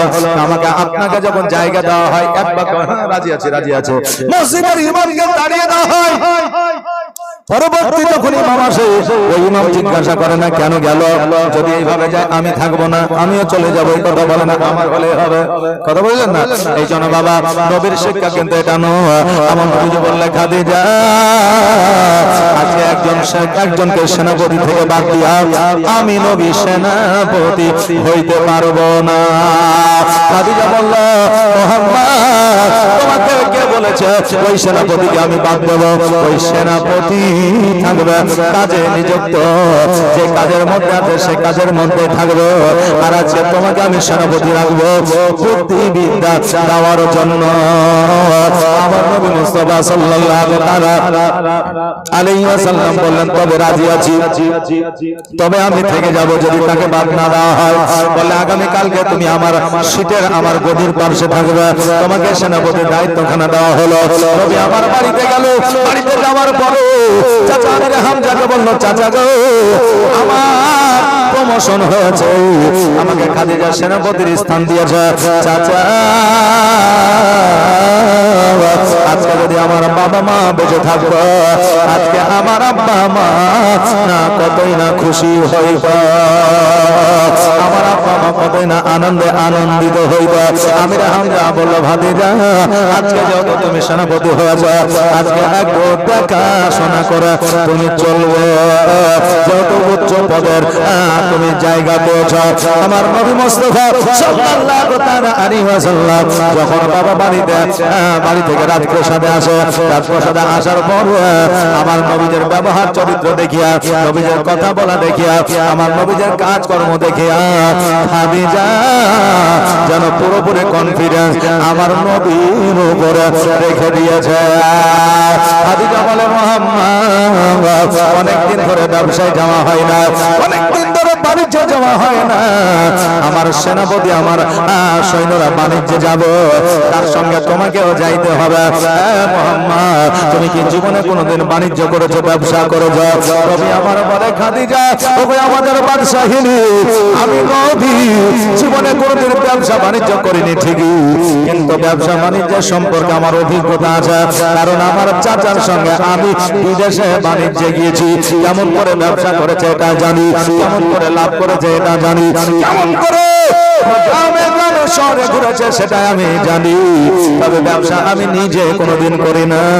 আমি নবী কথা দিচ্ছি, ব্যবসা আমি যদি যাই লাভ হবে, লোকসান হবে না, ক্ষতি হবে না। আমার খাদিজাতুল কুবরা রাদিয়াল্লাহু তাআলা আনহা বললেন, মুহাম্মদ বলো কবে তুমি ব্যবসার জন্য রওনা হবে, কবে তুমি বাণিজ্যের জন্য যাবে? নবী আমার বললেন যে আপনি যেদিন বলবেন সেদিনই যাব। কারণ আপনি যেহেতু রানী, বাদশাহিনী, সর্দারিনী, আপনি যেদিন বলবেন আমি সেই দিনই রওনা হয়ে যাব। বলে আগামী কালকে তোমার জিনিসপত্র জামা কাপড় নিয়ে আসবে, আগামী কালকে তুমি ব্যবসায় রওনা হয়ে যাবে। তোমার সঙ্গে সৈন্য দেওয়া হবে, তোমার সঙ্গে অনেকগুলো আমার সৈন্য থাকবে। তুমি শুধুমাত্র অর্ডার করবে, তারা শুনবে, তাদের অর্ডার তুমি শুনবে না। নবীকে আমার পাওয়ার দিয়ে দেওয়া হলো। এবার আমার নবী মুস্তাফা সাল্লাল্লাহু তাআলা আলাইহি ওয়াসাল্লাম পরদিন যেন চাচার কাছ থেকে আপনার অনুমতি নিয়ে খাদিজার দরবারে হাজির হয়ে গেল। আর খাদিজার দরবারে আসিয়া আপনার 6 মাসের জিনিসপত্র লইয়া বাণিজ্যের জন্য আপনার মিশরের দিকে রওনা দিয়ে দিল। তখনকার মূল ব্যবসা বিজনেস ছিল মক্কা থেকে চাদর নিয়ে বিদেশে গিয়ে বিক্রি করা। চাদর তো এখনকার মতো চাদর নয়, চাদর যেগুলোকে আমরা কম্বল বলতাম একটা সময়, বলতাম না, চিনেন আপনারা? এখনকার যারা ছেলে আছে, নিউ জেনারেশনের লোক আছে, তারা কিন্তু চেনে না। এবার আপনি বলুন মৌলভী সাহেব, আপনাকে তো দেখে মনে হয়েছে যে খুব বয়স হলে হয়তো 40 হবে, তার বেশি তো হবে না। তা আপনি কি করে জানলেন নাকি? যে আমরা জানি না, এটা কোনো কথা নাই। কারণ আমরা যে সময়, আমরা যেই জেনারেশনে ছিলাম, ওই জেনারেশনে এই কম্বল 5 নয়, 10 নয়, 20 নয় এগুলো বাতিল হয়েছে নাকি বলে? যে আমরা দেখেছি, আর আমাদের পরে যারা এসেছে তারা দেখেনি, তারা শুনেছে বেরাদার। তবে আমরা অনেক কিছুই আমরা জানি। কারণ আমরা যখন 2000 সাল, তখন আমাদের প্রায় 8 বছর বয়স, আমাদের তখন অলরেডি বুদ্ধিবিদ্যা অনেকটাই হয়ে গিয়েছিল। আর যত উন্নতি 2000 সালের পরে নাকি বলে, 2000 সালের পরে যত উন্নতি বেরাদার। আজকে আমার নবী মুস্তাফা সাল্লাল্লাহু আলাইহি সাল্লাম মক্কা থেকে বাণিজ্যে ব্যবসায় গেল মিশরে, আপনার কম্বলের ব্যবসা করতে। তখনকার এটাই মেন ব্যবসা ছিল, চাদর বিক্রি করা। এবার বাবা সৈন্যদের নিয়ে যখন আপনার রাস্তা দিয়ে চলতে আরম্ভ করলো, এবার সামনে যাওয়ার পরে 3টা রাস্তা দেখা যায়। ডানে একটা রাস্তা, বামে একটা রাস্তা, সামনে একটা রাস্তা। এবার আমার নবীজি বলতেছে সামনে রাস্তা দিয়ে চলো। সঙ্গে উমাইয়া ছিল। উমাইয়া বলল, মুহাম্মদ তুমি জীবনে কোনোদিন বাণিজ্যে আসো না, ব্যবসায় আসো না, সেনাপতির দায়িত্ব হঠাৎ করে তুমি পেয়েছো। আজকে তুমি তোমার পাওয়ার দেখাতে যাও না। সামনে রাস্তা দিয়ে যেতে তুমি যেতে চাও, ওটা দিয়ে রাস্তা নাই, পুরো রাস্তা ব্লক হয়ে গেছে। একটা সময় রাস্তা ছিল, ওই রাস্তাটায় বেশি ডাকাতি হতো, ছিনতাই হতো, এই জন্য মানুষ ওই রাস্তা দিয়ে চলাফেরা আর করে না। যার কারণে রাস্তাগুলোতে গাছপালা বার হয়ে গেছে, জঙ্গল হয়ে গেছে, রাস্তাগুলো ব্লক হয়ে গেছে, বন্ধ হয়ে গেছে। এই রাস্তা দিয়ে যাওয়া যাবে না। আর এই রাস্তা দিয়ে যদিও যাওয়া যায়, ডাকাতে আমাদের সমস্ত মাল ছিনতাই করে নিবে। অতএব সামনে রাস্তা দিয়ে যাওয়া হবে না, ডান দিকে রাস্তা হয়ে চলো। নবী আমার বলে, উমাইয়া আমার খাদিজা কি বলেছে, আমার কথা তোমাদের শুনতে হবে। আর আমি যেটা জানি তোমরা সেটা জানো না। আমার নবী মুস্তাফা সাল্লাল্লাহু তাআলা আলাইহি ওয়াসাল্লাম আগে আগে উঠ নিয়ে চলতেছে। খোদার কসম করে বলি রে বাবা, যে রাস্তাগুলোতে জঙ্গল হয়ে গিয়েছিল, লতা পাতা আপনার বার হয়ে গিয়েছিল, আমার নবী আগে আগে চলে। আর লতা পাতা গাছপালা সবাই নিজে নিজে সরে সরে আমার নবীকে যেন রাস্তা বানায়া দেয়। জোরে বলে সুবহানাল্লাহ। সকল সৈন্যরা দেখিয়ে যেন হতভম্ব হয়ে যায়, অবাক হয়ে যায়। এইরকম অলৌকিক দৃশ্য আগে কখনো দেখি না। রাস্তা যখন চলে গেছে, যাওয়ার পরে দেখছে যেন শত শত ওই জঙ্গলের মধ্যে যেন পড়ে আছে। কোন ওটার পায়ে ঘা হয়ে গেছে, কোন ওট যেন দুর্বল হয়ে গেছে, কোন ওটার শরীরে যেন গোস্ত নাই, মাংস নাই, কোন ওট যেন আপনার জ্বরে জর্জরিত হয়ে আছে, কোন ওটার যেন বাবার লেজ না, ওটা যেন চলতে পারে না, আপনার কোন রকম ভাবে চলাফেরা করতে পারে না। কোন ওটকে যেন বাঘে আত্মা খাম করে দিয়েছে, শিয়ালে খাম করে দিয়েছে, ক্ষত বিক্ষত করে দিয়েছে। আর ওই ওটগুলা আমার নবীজিকে দেখিয়া দুই চোখ দিয়ে পানি ঝরাইয়া আমার নবীকে বলতেছে, ইয়া রাসূলুল্লাহ, ইয়া হাবিবাল্লাহ, আপনি যখন এই পথ দিয়ে এসেছেন, আজকে আপনি আমাদের জন্য একটু দোয়া করে দেন, আল্লাহ যেন আমাদের সুস্থ বানায় দেয়। আমরা যে মালিকের কাছে থাকতাম, ওই মালিকের কাজ যতদিন হয়েছে ততদিন আমরাকে ব্যবহার করেছে। আর যখন আমরা দুর্বল হয়ে গেছে, আমাদের অসুখ হয়ে গেছে, আমাদের মালিক আমাদের জঙ্গলের মধ্যে ফেলে গেছে। রাসূলুল্লাহ, আজকে আমরা অসহায়, আমাদের জন্য একটু দোয়া করে দেন। আমার নবী মুস্তাফা সাল্লাল্লাহু তাআলা আলাইহি ওয়াসাল্লাম উটের পৃষ্ঠ থেকে নামিয়া আল্লাহর দরবারে দোয়া করলেন। আর আল্লাহর দরবারে যেমনই দোয়া করা, সমস্ত উট যেন কারেন্টের মতো সুস্থ হয়ে গেলেন। করে বলেন সুবহানাল্লাহ। যেমনই সুস্থ হয়ে যাওয়া আমার নবী মুস্তাফা সাল্লাল্লাহু তাআলা আলাইহি ওয়াসাল্লামের পদতলে যেন আপনার চুম্বন করতে আছে। কারণ হইল আজকে ওই পশু পাখিরা তারা জানতো যে এই পথ দিয়ে আমার নবী আসবে, তারা খুশবু, তারা সেন পেয়েছিল, যার জন্য ওই জায়গায় তারা শুয়েছিল। আর তারা আল্লাহর কাছে দোয়া করেছিল, আল্লাহ গো, এই পথ দিয়ে আমার নবীকে পাঠায় দাও, আমার নবী আমাদের জন্য দোয়া করে দেব। আর আল্লাহ, তুমি আমাদেরকে সুস্থ বানায় দিবা। আল্লাহ আদম আলাইহিস সালামের দোয়া নবীর ওসিলায় কবুল করেছিল। আজকে নবীর ওসিলায় আমাদেরকে তুমি সুস্থ বানায়া দিবা। কারণ হইল নবী শব্দের মাধ্যমে আসবে, এটা আমি জানি, আপনি জানি, কিন্তু বাবারে নবী তখনই আসবে যখন নবীর প্রতি আপনার মহব্বত থাকবে। হযরত ওয়াইস করনি এত মহব্বত নবীকে করেছিলেন, একবার নয়, দুইবার নয়, পাঁচবার নয়, সাতবার নয়, 10 বার নয়। আমার হযরত ওয়াইস করনি রাত্রিবেলায় যখনই বিছানায় শায়িত হয়ে যাইতে, আমার নবীজি ওই ওয়াইস করনির স্বপ্নের মাধ্যমে চলে আসতেন। জোরে বলেন সুবহানাল্লাহ।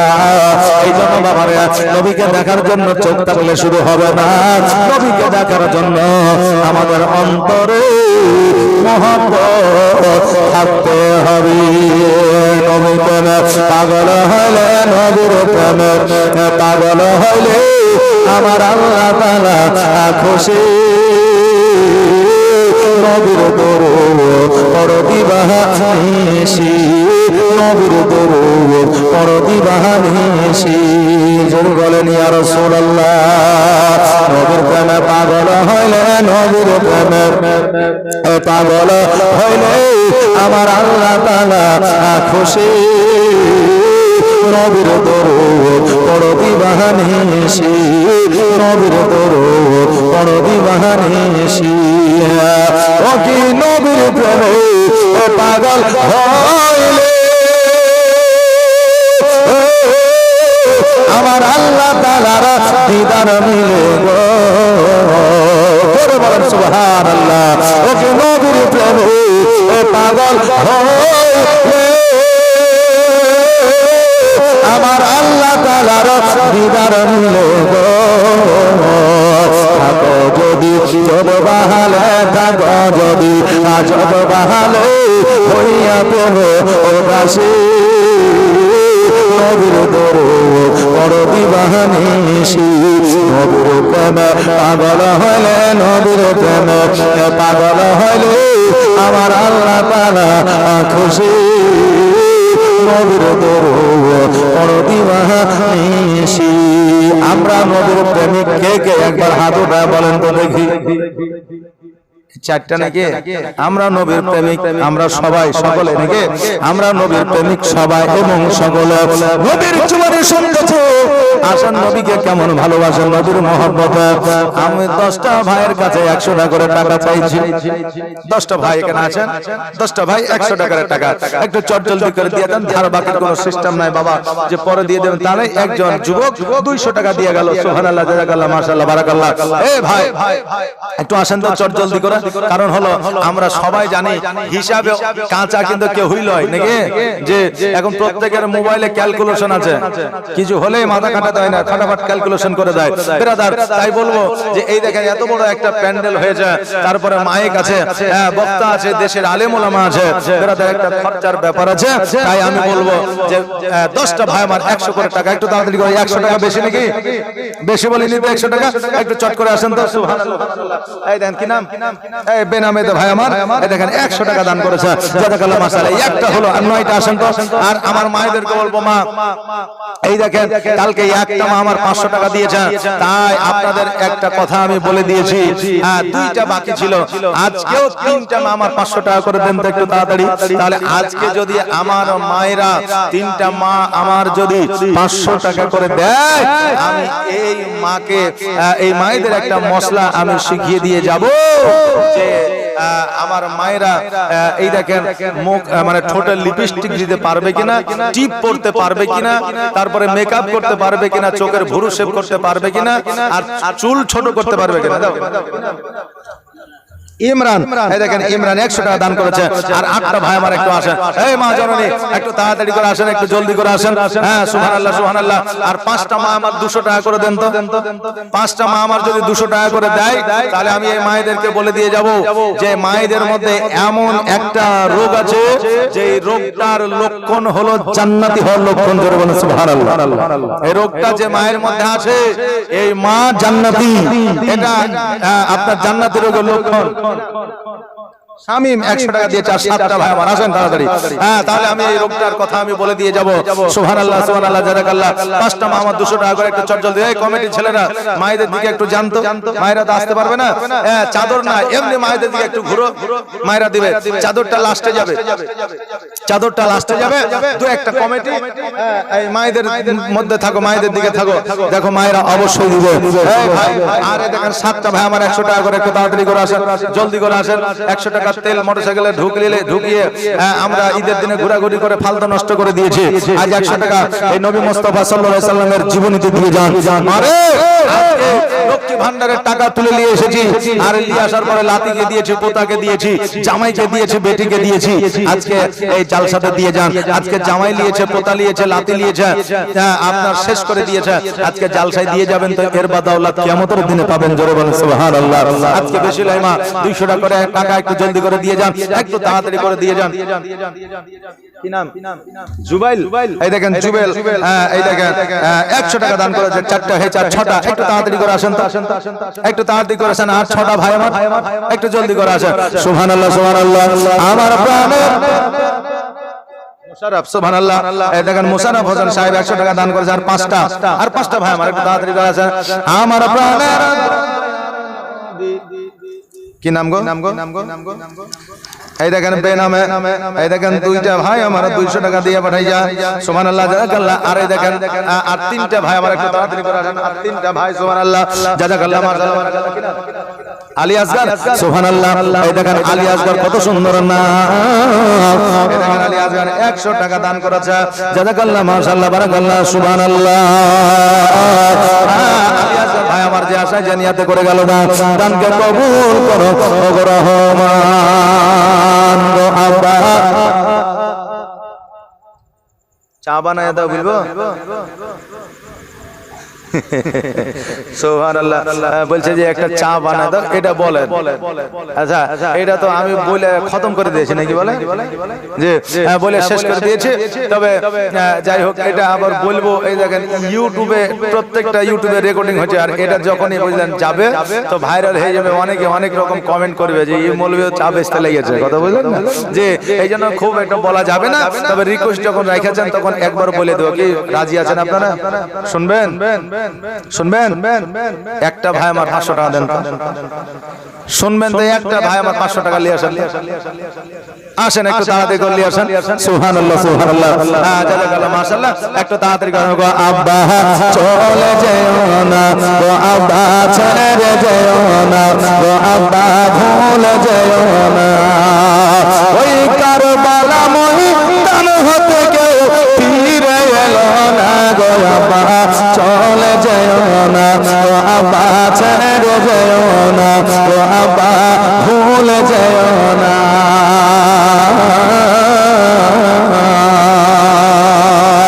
ওই কারবালা আজ রক্ত লাল লাল হয়ে যায়, তার আগুন চলো বুঝি আমার কলিজায় গো আব্বা আমার কলিজায়। বলেন সুবহানাল্লাহ। ওই কারবালা আজ রক্ত লাল লাল হয়ে যায়, তার আগুন চলো বুঝি আমার কলিজায় গো আব্বা আমার কলিজায়।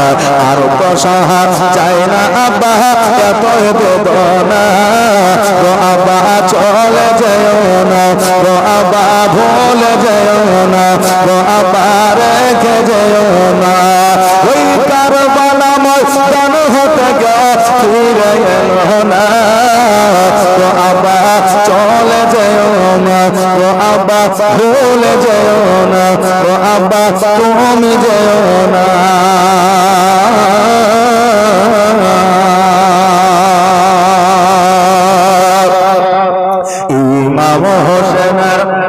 ইমাম হোসেন হস্ত ধরে কান্দ সকিনা ও আব্বা চলে যেও না ও আব্বা ভুলে যেও না। সুবহানাল্লাহ জাযাকাল্লাহ। আর দুইটা ভাই আমার 100 টাকা করে দিতে পারবে না, তাহলে 10টা হয়ে যাবে। আর দুইটা ভাই আমার একটু জলদি করে তাড়াতাড়ি করে আসা। মায়েরা 5টা মা আমার 200 টাকা করে বললাম, একটা মাও আসে নাই। একটা মাও 200 টাকা একটা মাও দেয় নাই। সুবহানাল্লাহ জাযাকাল্লাহ মাশাআল্লাহ বারাকাল্লাহ। মা জননী আজকে আপনাদের বলে যাও মা ফাতেমা জোহরা রাদিয়াল্লাহু তাআলা আনহা জান্নাতের রানী জান্নাতের সরদারিনী। আজকে আমার মায়েরা ফাতেমার সঙ্গে জান্নাতে যাবে। ওই ফাতেমার বাড়িতে খাবার নয়, ওই ফাতেমার বাড়িতে টাকা নয়, ওই বাড়িতে কোনো রকমের সোনা দানা মণিমুক্তা হীরা না। আমার ফাতেমা সামান্য একটা রুটি তৈরি করেছে। ইমাম হাসান হোসেনকে নিয়ে রমজান মাসে রোজা খুলবে এমন অবস্থায় ফকির দরবারে এসে হাজির হয়েছে দান চাওয়ার জন্য। আমার ফাতেমা নিজের সন্তানকে না খাওয়া, নিজে না খাওয়া, স্বামীকে না খাওয়া ওই রুটি খানা ফকির মিসকিনকে দিয়ে দিলেন। জোরবালা সুবহানাল্লাহ। এরাই ছিল তারি ঘরের তারি সন্তানদের মা। আজকে তুমি যদি দান করে যাও ফাতেমার সঙ্গে তুমি জান্নাতি হবে। জোরবালা সুবহানাল্লাহ। আর দেরি না করে 5টা মা আমার 200 টাকা করে একটু তাড়াতাড়ি করে দিয়ে যান তো, একটু জলদি করে। জাযাকাল্লাহ মাশাআল্লাহ বারাকাল্লাহ। আপনাদের জন্য খাস করে দোয়া করে দিও। আর দুইটা বাপজি আমার 100 টাকা করে 200 টাকা একটু তাড়াতাড়ি করে আসেন, একটু জলদি করে আসেন। আর যদি না আসেন তাহলে আপনাদের লস নাকি বলে আমার আবার কি লস বলে যতক্ষণ না দিবেন ততক্ষণ আমি চাহিদি থাকব নাকি যে জীবনের দিকে আগা যাবে না। আর যত তাড়াতাড়ি দিবেন আমি চাহা বন্ধ করে দিয়ে নেওয়া বন্ধ করে দিয়ে জীবনে শুরু করে দিব। আর তাহলে বলতে লাগবো একটা চা বানাও আমার জন্য, একটা চা বানাও আমার জন্য, আদা দিও এলাচি দিও চিনি দিও সামান্য, একটা চা বানাও আমার জন্য। আরেকদিন বলেছিলাম যে একটা চা বানাও আমার জন্য, শেষ পর্যন্ত একটা চাও আসেনি। এখন আজ যদি আসে একটা নাকি বলে আজকে যদি একটা আসে সুবহানাল্লাহ জাযাকাল্লাহ মাশাআল্লাহ। আর দুইটা ভাই আমার 100 টাকা করে দেন তো একটু তাড়াতাড়ি করে। আর দুইটা ভাই 100 টাকা আর 50 টাকা করে 10 টাকা করে নাই একটু চটজলদি যার কাছে যেটা আছে একটু নিয়ে আসেন তো, একটু তাড়াতাড়ি করে আসেন। যার কাছে যেটা আছে একটু তাড়াতাড়ি করে নিয়ে আসেন, দেরি আর করবেন না। আলী হোসেন, সুবহানাল্লাহ। এই দেখেন আলী হোসেন কত সুন্দর নাম, 100 টাকা দান করে গেছে। আল্লাহ তার বালা মুসিবত দূর করে দিও, তার রুজি রোজগারে বরকত দিও, খেতে কামারে উন্নতি দিও, তাকে সুস্থতা দান করো। ভাই আর একটা ভাই 100 টাকা, একটু তাড়াতাড়ি করে আসেন। আর একটা ভাই 100 টাকা, একটু জলদি করে। সুবহানাল্লাহ, মাশাআল্লাহ। এই 10 টাকা 20 টাকা করে বাপজিরে নিয়ে আসেন না গো। সুবহানাল্লাহ। আমি বললাম কমিটির ছেলেরা মায়েদের দিকে একটু ঘোরাঘুরি করো, যে মায়েরা কেউ হয়তো টাকা দিবে মনে করছে, কিন্তু হয়তো কাউকে পাচ্ছে না তাই দিচ্ছে না, নাকি বলেন? কাউকে পাওয়া যাচ্ছে না তাই দেওয়া হয়তো হয়েছে না, মায়েরা তো উঠে আসতে পারছে না, একটু দেখো, অবশ্যই দিবে। জি, সবচাইতে দেনদার দেনেওয়ালা আমার মায়েরা, কারণ খাদিজাতুল কুবরা রাদিয়াল্লাহু তাআলা আনহা 1 টাকা নয়, 2 টাকা নয়, 5 টাকা নয়, 500 টাকা নয়, 5000 টাকা নয়, কোটি কোটি টাকার সম্পদ ইসলামের জন্য বিলীন করে দিয়েছিলেন, দান করে দিয়েছিলেন। সুবহানাল্লাহ। ওই খাদিজাতুল কুবরা রাদিয়াল্লাহু তাআলা আনহার জাত আমার মায়েরা। সুবহানাল্লাহ, সুবহানাল্লাহ। আর একটা ভাই আমার 100 টাকা দিবেন, আর এই দেখেন মায়েরা 5টা মা আমার 200 টাকা করে দিবেন। যদি দেন তবে বলবো, যদি না দেন তাহলে কিন্তু আজকে বলবো না, কাল বলে দিয়েছে কিন্তু আজকে বলবো না, কিন্তু 5টা মাকে আমার 500 টাকা দিতেই হবে। ব্রাদার, শুধু এটাই নয়, যদি আমার মায়েরা 200 টাকা করে 5টা মা আমার দেয়, তাহলে এই মায়েদেরকে এটাও বলে দিয়ে যাব যে নাইটি পরে নামাজ পড়া যাবে কিনা, যে নাইটি পরে নামাজ পড়া যাবে কিনা এটাও আপনাদের বলে দিয়ে যাব, বা নাইটি আমরা মুসলমান আমাদের পড়া যাবে কি যাবে না এটাও বলে দিয়ে যাব। একটু তাড়াতাড়ি করে আসেন। সুবহানাল্লাহ, জাযাকাল্লাহ। আরেকজন বাচ্চা এখানেতে ছিল, আর ছিল কিনা ছিল দানে বোঝা গেল, 100 টাকা দান করে গেল, যে আশায় যে নিয়তে করেছে দান, আর দানকে কবুল করো ওগো রহমান। যোগ্য বাপের যোগ্য সন্তান এখানেতে ছিল, আর ছিল কিনা ছিল দেখো দানে বোঝা গেল। এই 1 2 3 4 5 6 7 8 9 10, হ্যাঁ 10টা হয়ে গেছে। এই দেখেন 10টা হয়েছে, 10 টাকা পড়ে গেছে। চলো তো বাবা, সুবহানাল্লাহ, দাও দাও। এই দেখেন, সুবহানাল্লাহ, জাযাকাল্লাহ। এইদিকে খুচরা দিয়ে 50 টাকা 50 টাকা দেন, তাহলে হয়ে যাবে 1100 টাকা। এই দেখেন 1100 টাকা হয়ে গেল, 1150। সুবহানাল্লাহ, একজন 1100 টাকা দিয়ে গেল, আর 4 জন 100 টাকা করে 1500 টাকা বুঝিয়ে দেন না, যে আর 4 জন 1500 টাকা বুঝিয়ে দেন। এই মায়েরা, ওই দেখেন ভাইরা, কমিটির ভাই একটু হাঁটাহাঁটি করছে, ডেকে তাদের হাতে একটু দিয়ে দেন, ডেকে তাদের হাতে দিয়ে দেন। হায় হায় হায়, আমার মায়েদের অবস্থা যদি এরকম হয়, তাহলে বাপজিদের অবস্থা কেমন হবে? যে আহারে মা, আজকে যে জীবনী শুনছেন এর জন্য একটা খরচ আছে। যদি 200 টাকা করে টাকা যদি না দিতে পারেন, তাহলে নবী মুস্তাফার উপরে যে জীবনের উপরে মহব্বত আপনাদের, সেই মহব্বত কেমন করে জারি থাকবে? কারণ নবীর মহব্বতে মানুষ জীবন পর্যন্ত দিয়ে দিয়েছে, আর আমরা এমন মহব্বত করি যে 200 টাকা দিতে পারি না, যে এমন মহব্বত করি যে 200 টাকা দিতে পারি না। কারণ যে আমার নবী মুস্তাফা সাল্লাল্লাহু আলাইহি সাল্লামের কাছে একজন গেলেন, সাওয়ালি, যাওয়ার পরে বললেন, হুজুর আমি আপনার কাছে এসেছি কেন? বলে কিছু নেওয়ার জন্য। বলে কি নিবা? বলে যদি কিছু আমাকে কি বলে কিছু আমাকে যদি টাকা পয়সা দিতেন তাহলে আমার মেয়েটার বিয়ে দেওয়া হতো। তা আমার নবী মুস্তাফা সাল্লাল্লাহু আলাইহি ওয়াসাল্লাম বললেন যে তুমি ওসমান গনিকে গিয়ে বলো যে নবীজি বলেছেন যে আমার কন্যার বিয়ের জন্য কিছু দিতে। তো ওই সাওয়ালি ওসমান গনির কাছে গেলেন, যাওয়ার পরে দেখছেন প্রত্যেকটা মানুষ টাকা নেওয়ার জন্য লাইন দিয়ে দাঁড়িয়ে আছে। মানে ওসমান গনি রাদিয়াল্লাহু তাআলা আনহু একটু ধনী ছিলেন, টাকা পয়সাওয়ালা ছিলেন, তো যারা কর্ম করেছে তাদেরকে মিটাচ্ছেন টাকা, ক্যাশ বাক্স তিনার কাছেই আছে। তো ওই ব্যক্তি যে দাঁড়িয়ে আছে চুপ করে, আর তাদেরকে ধমকাচ্ছে না টাকা দিচ্ছে, কাজ ঠিকঠাক হয়নি, খেজুরের ডালগুলো ভালো করে ছাটিস নি, কি করে টাকা নিস, মানে যাই হোক মালিকের যেটা কাজ হয় আর কি সেভাবে দিচ্ছে। তো ওই লোকটা ভয় আবার নবীজির কাছে ঘুরে চলে গেছে, বলে 10টা টাকা 5টা টাকা কাউকে বাড়িয়ে দিচ্ছে না, ধমক দিয়ে তাড়িয়ে দিচ্ছে, আর আমার মেয়ের জন্য বিয়ের জন্য অনেক টাকা লাগবে, আমাকে কি দিবে? তো নবীজি বললে শুধু আমার কথা গিয়ে বলো, তুমি ভয় করছো কেন? আবার গেল, যাওয়ার পরে ওসমান গনির কাছে দাঁড়িয়েছে। ওসমান গনি যাই, তুমি বারবার আসছো, চলে এসেছো, তুমি কি বলছো বলো তো আগে? তো বলছে আমাকে রাসূলুল্লাহ পাঠালেন আমার মেয়ের বিয়ের জন্য কিছু দিতে বলেছে। তো ওসমান গনি রাদিয়াল্লাহু তাআলা আনহু বাক্সটাকে খুলে দিলেন আর বললেন তোমার যতটা দরকার তুমি নিয়ে যাও। জোরে বলবেন না সুবহানাল্লাহ? তোমার যতটা দরকার তুমি নিয়ে যাও। হাতে পয়সা তুলে নিয়েছে টাকা, বলছে হুজুর একটা কথা বলবো, বেয়াদবি মাফ করবেন। বলে বলো। বলে কাউকে একটা টাকা বেশি দিচ্ছেন না, যেটা মজুরি সেটাই দিচ্ছেন, আবার বকা দিচ্ছেন, অথচ আমাকে আমি যেমনই বললাম আর তেমনই বলছে তোমার যত দরকার নিয়ে যাও।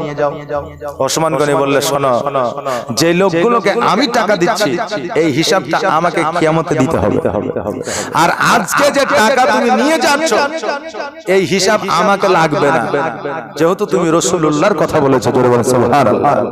আর তোমার মেয়ের বিয়েতে কত টাকা লাগবে এটা আমি জানি না, তাই তোমাকেই উঠাতে বললাম যে তুমি উঠিয়ে নিয়ে যাও, যাতে কিয়ামতের নালিশ না করতে পারো যে আমার মেয়ের বিয়েতে 5000 টাকা খরচা হইবে কিন্তু আমাকে দিয়েছিল 2000, এই কথাটা যেন বলতে না পারো। এজন্য আমি তোমাকে দায়িত্ব দিলাম, তোমার যত খুশি তুমি উঠিয়ে নিয়ে যাও। জোরে বলেন সুবহানাল্লাহ। যে এরাই তো নবীর আশিক ছিল, এরাই তো নবীর প্রেমিক ছিল, এরাই তো নবীকে প্রেম কান্নেওয়ালা ছিল।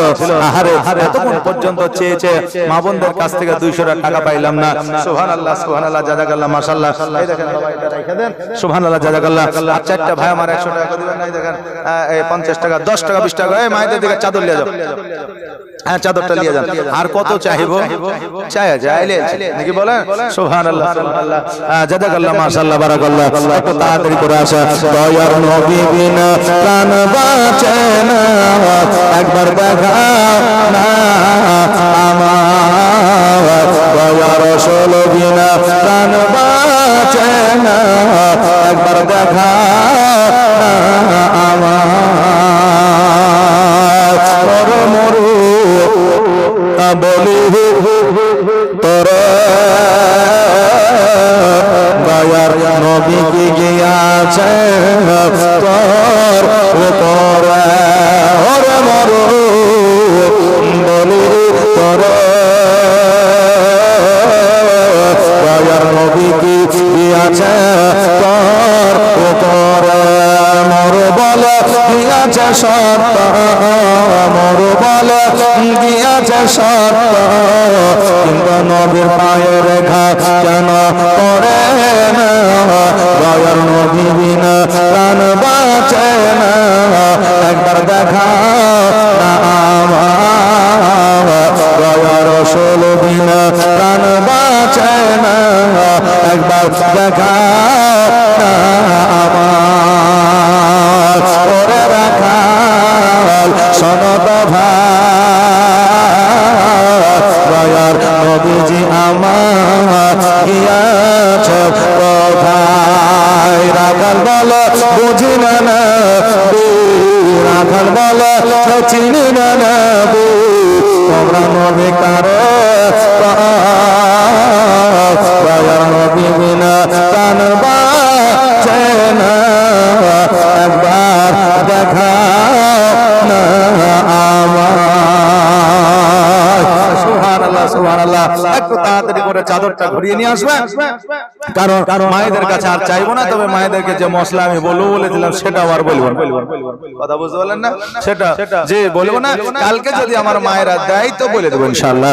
যাই হোক, জাযাকাল্লাহ মাশাআল্লাহ বারাকাল্লাহ। বিরাদার, আজকে আমরা কালেকশনে বা অন্য বিষয়ে যে কথাগুলো আমরা বলি, বর্তমানে এই দেখেন ফেসবুক আর ইউটিউবে কেটে কেটে দিয়ে দেখবেন আপনার যেগুলো দেখবেন যে পরিপ্রেক্ষিতে কথাগুলো বলেছি ওই পরিপ্রেক্ষিতে কথাগুলো কেটে দিয়ে যেগুলো হট কথা, গরম কথা, যেগুলো আপনার ভাইরাল হবে ওগুলোকে কেটে দিয়ে অনেক সময় অনেকজন ছেড়ে দেয়। কথা বুঝতে পারলেন না? যে আমি এক জায়গায় ওয়াজ করেছিলাম, সেই জায়গাটা ছিল মালখন্ডা, আপনার করণদিঘি। তো ওখানে ওয়াজ করেছিলাম যে আজকাল মেয়েদের মাথায় কাপড় থাকে না, কারণ মেয়েরা মাথায় কাপড় দেয় না। যদি তাদেরকে শ্বশুর শাশুড়ি বলে যে তোমরা মাথায় কাপড় কেন দাও না, তো মেয়েরা বলে যে আমাদের মাথায় কাপড় থাকে না। তো কেমন করে কাপড় থাকবে? কারণ তুমি চুল কেটেছো ববি কাট, আর চুলগুলোকে সামনে দিয়ে এই নাকের উপর দিয়ে মুখের কাছে নিয়ে এসছো, ওখান পর্যন্ত তুমি বিউটি পার্লারে কেটেছো। এবার তুমি রাস্তা দিয়ে যখন চলছো ওই চুলগুলা তো ওই মুখের কাছে নেমে আসবে, আর যখন নেমে আসবে লাকে ঠেকবে, লাকটা সুরসুর করবে, আর তখন তুমি হাত দিয়ে সরাবে না, একটু স্টাইল করে সরাবে। কেমন করে? মুখে ফু দিয়ে। এমনি করে যখন মারবে ঝাড়ি চুলগুলো উড়বে, মাথার কাপড়টা নিচে পড়বে। আচ্ছা বলেন মাথায় কাপড় থাকবে? থাকবে না। তো বাবা এটাকে আপনার ভাইরাল করে দিয়েছে। এখন অনেকে কমেন্ট করেছে, ওখানে আমি দেখলাম, যদিও ইউটিউবের আমি চিনি না, তো অনেকে কমেন্ট করেছে যে আচ্ছা মৌলভী সাহেবের এই কথাটা বলার কি দরকার ছিল, যে শুধু এই ফোনটা মেরেছি ওটাই ছেড়ে দিয়েছে। বলেন আগে পিছে গাল কিছু ছাড়েনি। একজন যুবক তার নানিকে নিয়ে গেছে ডাক্তার দেখাতে, নানির শরীর খারাপ, অনেকে নানিকে ভালোবাসে, দাদিকে ভালোবাসে, বাসে না, তো নানিকে নিয়ে গেছে ডাক্তারখানা। এখন ডাক্তার দেখাই এবার টোটোতে করে বাড়ি নিয়ে আসছে। এখন নানি বলছে লাতি রে আমার শরীরটা একটু খারাপ করছে, চোখটা একটু বন্ধ করব, তো টোটোতে আরাম করে চোখটা বন্ধ করতে পারি না। তো বলছে নানি এক কাজ করো, আমার ঘাড়ে মাথা দাও, দিয়ে চোখটা বন্ধ করে একটু আরাম করো, তো তখন বাড়ি চলে যাবো। তো বলে ঠিক আছে। নানি লাতির দেখেন কাঁধে মাথা দিয়ে চোখটা বন্ধ করে আরাম করছে। আর সামনে আরেকজন বুঝলেন যুবক, ও কিন্তু টোটোতে বসেছিল, ও ফারাম করে ফুটুস করে একটা ছবি তুলে নিয়ে ফেসবুকে আপডেট দিয়ে দিয়েছে যে ভালোবাসা বয়স মানে না, যে আপডেট দিয়ে দিয়েছে যে ভালোবাসা বয়স মানে না। তা আগে জানতে হবে যে আসলে কি উদ্দেশ্যে বলছে, আর আসলে ওর মা না চাচি না খালা না নানি না দাদি, এটা দেখতে হবে। এখন দেখবেন প্রথম মেয়ের বিয়ে দিচ্ছে, তো জামাইয়ের বয়স আর শাশুড়ির বয়স ধরা খুব মুশকিল হয়ে যায় নাকি বলে। তো ব্যাংকে গেলে আর আপনার ডাক্তারখানা গেলে বা কোনো জায়গায় গেলে কোনো বন্ধু বান্ধবকে যদি দেখেন বহুদিন পরে, তো যায় যে বলেন না ভাবি ভালো আছে, কারণ এটা শাশুড়িও হইতে পারে, যে এখন শাশুড়ির বয়স আর জামাইয়ের বয়স ধরা খুব মুশকিল হয়েছে। কথা ঠিক বলছে না ভুল বলছে? এই জন্য আগে আপনি দেখবেন, জানবেন, ভেরিফাই করবেন যে আসলে ওইটা কে। কথা বুঝলেন না বেরাদার? তাই ভেরিফাই করে আপনার ছাড়ার চেষ্টা করবেন আর সত্যটা প্রচার করার চেষ্টা করবেন। এটাই হলো দ্বীন ইসলামের খিদমত। জোরে বলেন সুবহানাল্লাহ। বাপজি ভাইরা, আমার মায়েরা, আজকে রাস্তা, আজকে এখানে ওখানে সেখানে জীবনী হচ্ছে, আর আগামী কালকে আপনাদের জীবনী শেষ হয়ে যাবে। তা আমরা বলি যে কালকে জীবনী শেষ, কিন্তু এই জীবনী কি কিয়ামত পর্যন্ত শেষ হবে? হবে না। আজকে আপনার গ্রামে শেষ হবে, কালকে অন্য গ্রামে হবে, ওই গ্রামে শেষ হলে পরশু আরেক গ্রামে হবে। যতদিন পৃথিবী চলবে ততদিন পর্যন্ত আপনার এই জীবনী চলতে থাকবে। আজকে মুসলমানের প্রতি অত্যাচার আজকে শুধু নয়, আজকে আমাদের প্রতি অত্যাচার হচ্ছে এটা নয়, আপনার থেকে অত্যাচার করে চলে আসছে। ফেরাউন অত্যাচার করেছে, সাদ্দাত অত্যাচার করেছে, তারা সব গায়েব হয়ে গেছে। আজকের চাইতে আগের দিনে বড় বড় জালিম ছিল, তারা চলে গেছে। আজকে যে জালিমরা জুলুম করতেছে তারাও চলে যাবে। এটা শুধুমাত্র একটা পরীক্ষা, নইলে একটা গজব, আর নইলে ইমানদারের আপনার ধৈর্যের পরীক্ষা, তাছাড়া কিছুই না। মুসলমানকে আব্বাল থেকে নিয়ে এখন পর্যন্ত ধ্বংস করতে পারেনি, কিয়ামত পর্যন্ত পারবে না। যারা শিক্ষিত, যারা বিজ্ঞান, যারা আপনার কোরআনকে ভেরিফাই করছে, তারা আজকে অন্যান্য ধর্মকে ছেড়ে দিয়ে আমার এই ইসলাম ধর্ম গ্রহণ করছে। জোরে বলেন সুবহানাল্লাহ। তাই এই ইসলাম সত্য ছিল, সত্য থাকবে, কিয়ামত পর্যন্ত থাকবে। ইসলামকে আজও পর্যন্ত কেউ মিটাতে পারেনি, কিয়ামত পর্যন্ত মিটাইতে পারবো না। বাজি ভাইরা, তাই আমার মায়েরা একটু জলদি করে কালকে চলে আসবেন, আর কালকে যখন আসবেন তখন কিছু পয়সা একটু নিয়ে আসার চেষ্টা করবেন, কারণ আমার মোটামুটি 12টা বা 1টা নাগাদ আমার মোবাইলে টুইং করে মেসেজ চলে এসেছে, 1000 টাকা শারমিনা দিবে। কথা বুঝলেন না? মানে বলতে চাইছি যে লক্ষ্মী ভান্ডারের টাকা ঢুকে গেছে, 10 টাকা দিয়ে আর চেক করার দরকার নাই। মা বোনেরা অনেকে চেক করে 10 টাকা দিয়ে, তো 10 টাকা দিয়ে আর চেক করার দরকার নাই, কারণ আমার বিবির নাম হচ্ছে শারমিনা বিবি। তো মেসেজ চলে এসেছে যে টাকা ঢুকে গেছে, মানে সবারই ঢুকেছে, তো আর 10 টাকা দিয়ে চেক করার দরকার নাই। কালকে 11টায় অ্যাকাউন্টে যাবেন, বেশি নয় 500 টাকা তুলবেন আর জাল চালিয়ে এসে দান করবেন। একবার বলেন তো ইনশাআল্লাহ। আমার মা বোনেরা বলেন ইনশাআল্লাহ। তবে যাই ইনশাআল্লাহ বলব না, মনে গেলে দিব, না গেলে না দিব, কিন্তু ইনশাআল্লাহ বলব না। কথা বললেন না? সুবহানাল্লাহ, সুবহানাল্লাহ। অবশ্যই মা বোনেরা, আজকে যুবক ছেলেরা কষ্ট করে জালসার ব্যবস্থা করেছে, জীবনের ব্যবস্থা করেছে। আজকে এই জায়গাটা একটা খরচা আছে মা, তাই আপনাদের সংখ্যা বেশি, তাই আপনাদের কাছে বেশি চাইছি। আর ইসলামের জন্য দান যারা করেছে এর মধ্যে মহিলারা বেশি, কারণ মহিলারা যদি আপনার আকৃষ্ট না থাকতো, মহিলারা যদি আজকে নবীর প্রতি খুশি না থাকতো, মহিলারা যদি নবীকে ভালো না বাসতো, তাহলে ইসলাম প্রতিষ্ঠিত হইতো না। কারণ যুদ্ধের ময়দানে গেছে পুরুষ ঠিকই, কিন্তু ওই পুরুষকে মা বোনেরাই পাঠিয়েছে। কথাকে বুঝতে পারলেন না? বিবাহ করেছে, বিবাহের রাত্রে বাসর রাত্রিতে বিবির সঙ্গে মিলিত না হইয়া যুদ্ধের ডাক পড়েছে। বিবি বলেছে, স্বামী তুমি ইসলামের জন্য যুদ্ধে চলে যাও। আজকে যদি আমাদের মুলাকাত না হয়, কাল কিয়ামতের দিনে মুলাকাত হবে। জোরে বলেন সুবহানাল্লাহ। তাহলে এই মায়েরা আজকে ওই পুরুষকে যুদ্ধের ময়দানে পাঠিয়েছে, এই জন্য যুদ্ধের ময়দানে পুরুষরা গিয়েছে। আজকে যে মোহরানার ক্ষমা স্বামীকে করেছে, এই জন্য যুদ্ধের ময়দানে পুরুষরা গিয়েছে। আজকে শুধু পুরুষরাই যে ইসলামকে দ্বন্দ্বায়মান করেছে তা নয়, আজকে আমার মা বোনেরাও ইসলামকে দ্বন্দ্বায়মান করেছে। জোরে বলেন সুবহানাল্লাহ। আজকেও খোদার কসম করে বলি, আমার মা বোনেরা যদি একটা ইরাদা করে, আমার মা বোনেরা যদি নিয়াত করে, আমাদের স্বামীরা যদি 5 ওয়াক্ত নামাজ না পড়ে, রোজার মাসে রোজা যদি না করে, তাহলে রান্নাও করব না, খাওয়া দাওয়া করব না, আমার স্বামীকে খেতেও দিব না, আর তার কোনো কাজকর্ম করব না। দেখবেন ওই স্বামী 5 দিনে সোজা হয়ে যাবে। কথা বললেন না? 5 দিনে সোজা হয়ে যাবে। বেরাদান মিল্লাত ইসলামিয়া, একজন বিবি স্বামীর খেদমত করেছে, ইবাদত করেছে, বান্দেগি করেছে, সব কিছু করেছে, করার পরে স্বামী একদিন রাত্রিবেলা বিবিকে আহ্বান করেছে। বিবি কিন্তু রমজান মাস বলে আহ্বানে কোনো সাড়া দেয়নি। ওই বিবি একদিন কোন রোগে আক্রান্ত হয়ে মারা গেছে। মা স্বপ্নে দেখছে যে ওই বেটি জাহান্নামে আছে। কিসের কারণে? একটা কারণে, স্বামীর কথার অবাধ্য হওয়ার কারণে। বেরাদার, তবে যদি আপনি ইসলামিক কোন কাজ যদি স্বামীর বিরুদ্ধে করেন, সেটা আপনার জন্য প্রযোজ্য। তবে আপনি যদি আপনার স্বামীর কথা অমান্য করেন, আপনার স্বামীর আদেশ যদি অমান্য করেন, তবে কিন্তু আপনি জাহান্নামী হবে। কিন্তু ইসলামী যদি হয়, আপনি ইসলামিক মতে আপনার স্বামীকে 3টা জায়গায় শাসন করতে পারবেন। কয়টা জায়গা বললাম? 3টা জায়গায় শাসন করতে পারবেন।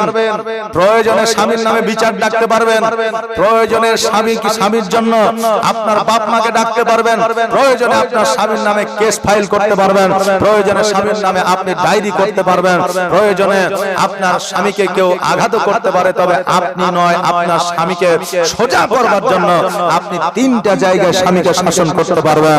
এই 3টা জায়গা কোন কোন জায়গা আপনারা শুনবেন? শুনবেন? হ্যাঁ না বলেন? শুনবেন? এই 3টা জায়গা। আচ্ছা, 200 টাকা দিলেন না, 100 করে 3 জনে দেন তো, তাহলে বলে দেব। 100 করে 3 জন দেন, বলে দেব স্বামীকে 3 জায়গায় শাসন করা যাবে। এবার টাকাটা কিন্তু খুব সহজেই আসবে, কারণ 100-র মধ্যে 70টা মা চায় যে স্বামী আমার কথা শুনুক, আর স্বামীকে যেন আমি শাসন করতে পারি। কথা বলবেন? হ্যাঁ, সুবহানাল্লাহ, মাশাআল্লাহ। তাই 3টা মা আমার 100 টাকা করে দেন তো, একটু দেখি চট জলদি তাড়াতাড়ি করে 3 জায়গায় শাসন করতে পারবেন স্বামীকে, বলে দেব। একটু তাড়াতাড়ি করে, জলদি করে আসা। আবার সগম প্রেমিক মদের জগৎ ফিরে নতুন করিয়া আজান হাকিতে কাবার মিনার করে। আবার সব প্রেমিক বেলাল মদের জগৎ ফিরে নতুন করিয়া আজান হাকিতে কাবার মিনার করে। দিয়ে যায় আমার পৃথিবীর সন্ধ্যা, দিয়ে যায় আমার পৃথিবীর সন্ধ্যা, জগৎ মাঝারে এসে নতুন করিয়া আজান হাকিতে কাবার মিনার করে। সুবহানাল্লাহ। দেখেন 100 টাকা কে দিয়েছে? তুমি দিলা আর 100 টাকা তুমি দিলা সুবহানাল্লাহ এই দেখেন বেটা ছেলে দিয়েছে মেয়ে ছেলে দেয় নাই জি মা বোনেরা দেয় নাই এই জন্য বলবো না স্বামীকে কোন তিন জায়গায় শাসন করা যাবে এখন আমার বাপজিরা হয়তো বলবে যে আমাদের শাসন করার ব্যবস্থা করছেন আপনি এই সামান্য 300 টাকা লেওয়ার লাগা এটা আমার কথা নয় বাবা এটা ইসলামের কথা শরীয়তের কথা মা বোনেরা তিনটা জায়গায় স্বামীকে শাসন করতে পারবো এই তিনটা জায়গা কোন কোন জায়গা আমি বলেছিলাম বলে দিব কিন্তু মায়েরা শুনবে না বিরাদার আল্লাহ যদি হায়াতে রাখে আগামী কালকে বলে দিয়ে যাব বিরাদার বিল্লাহ ইসলামিয়া তবে কালকে শেষ দিন আমার যত ইউটিউবার এখানে আছে প্রত্যেকই এই শেষের দিনে দাওয়াত রইল আপনারা শেষে অবশ্যই আসবেন যার শেষ ভালো তার সব ভালো নাকি বলে প্রতিদিনই আসলে আর কালকে আসবে না তাহলে কিন্তু মনটা খারাপ করবে যেহেতু কালকে বিদায়ের দিন সবার সঙ্গে একটু মোলাকাতের ব্যাপার আছে নাকি যে এই জন্য আমি ইউটিউবারকে বললাম খাস করে যে আপনারা আসবেন আপনাদের সঙ্গে এসেছি যতদিন কথা হয়নি বার্তা হয়নি মোলাকাত হয়নি শেষের দিন একটু মোলাকাত হবে আর আমার মা বোনদের দাওয়াত রইল আপনারাও আসবেন পাড়া প্রতিবেশী যে মা বোনেরা আছে তাদেরকেও ডেকে নিয়ে আসবেন যে শেষের বেলা দোয়া হবে চ একটু দোয়াটা করে আসি সুবহানাল্লাহ জাযাকাল্লাহ যাই হোক বাজি ভাইরা আমার মায়েরা বোনেরা আসেন নবীজিকে একবার মন থেকে সালাত ও সালাম জানাই ইয়া নবী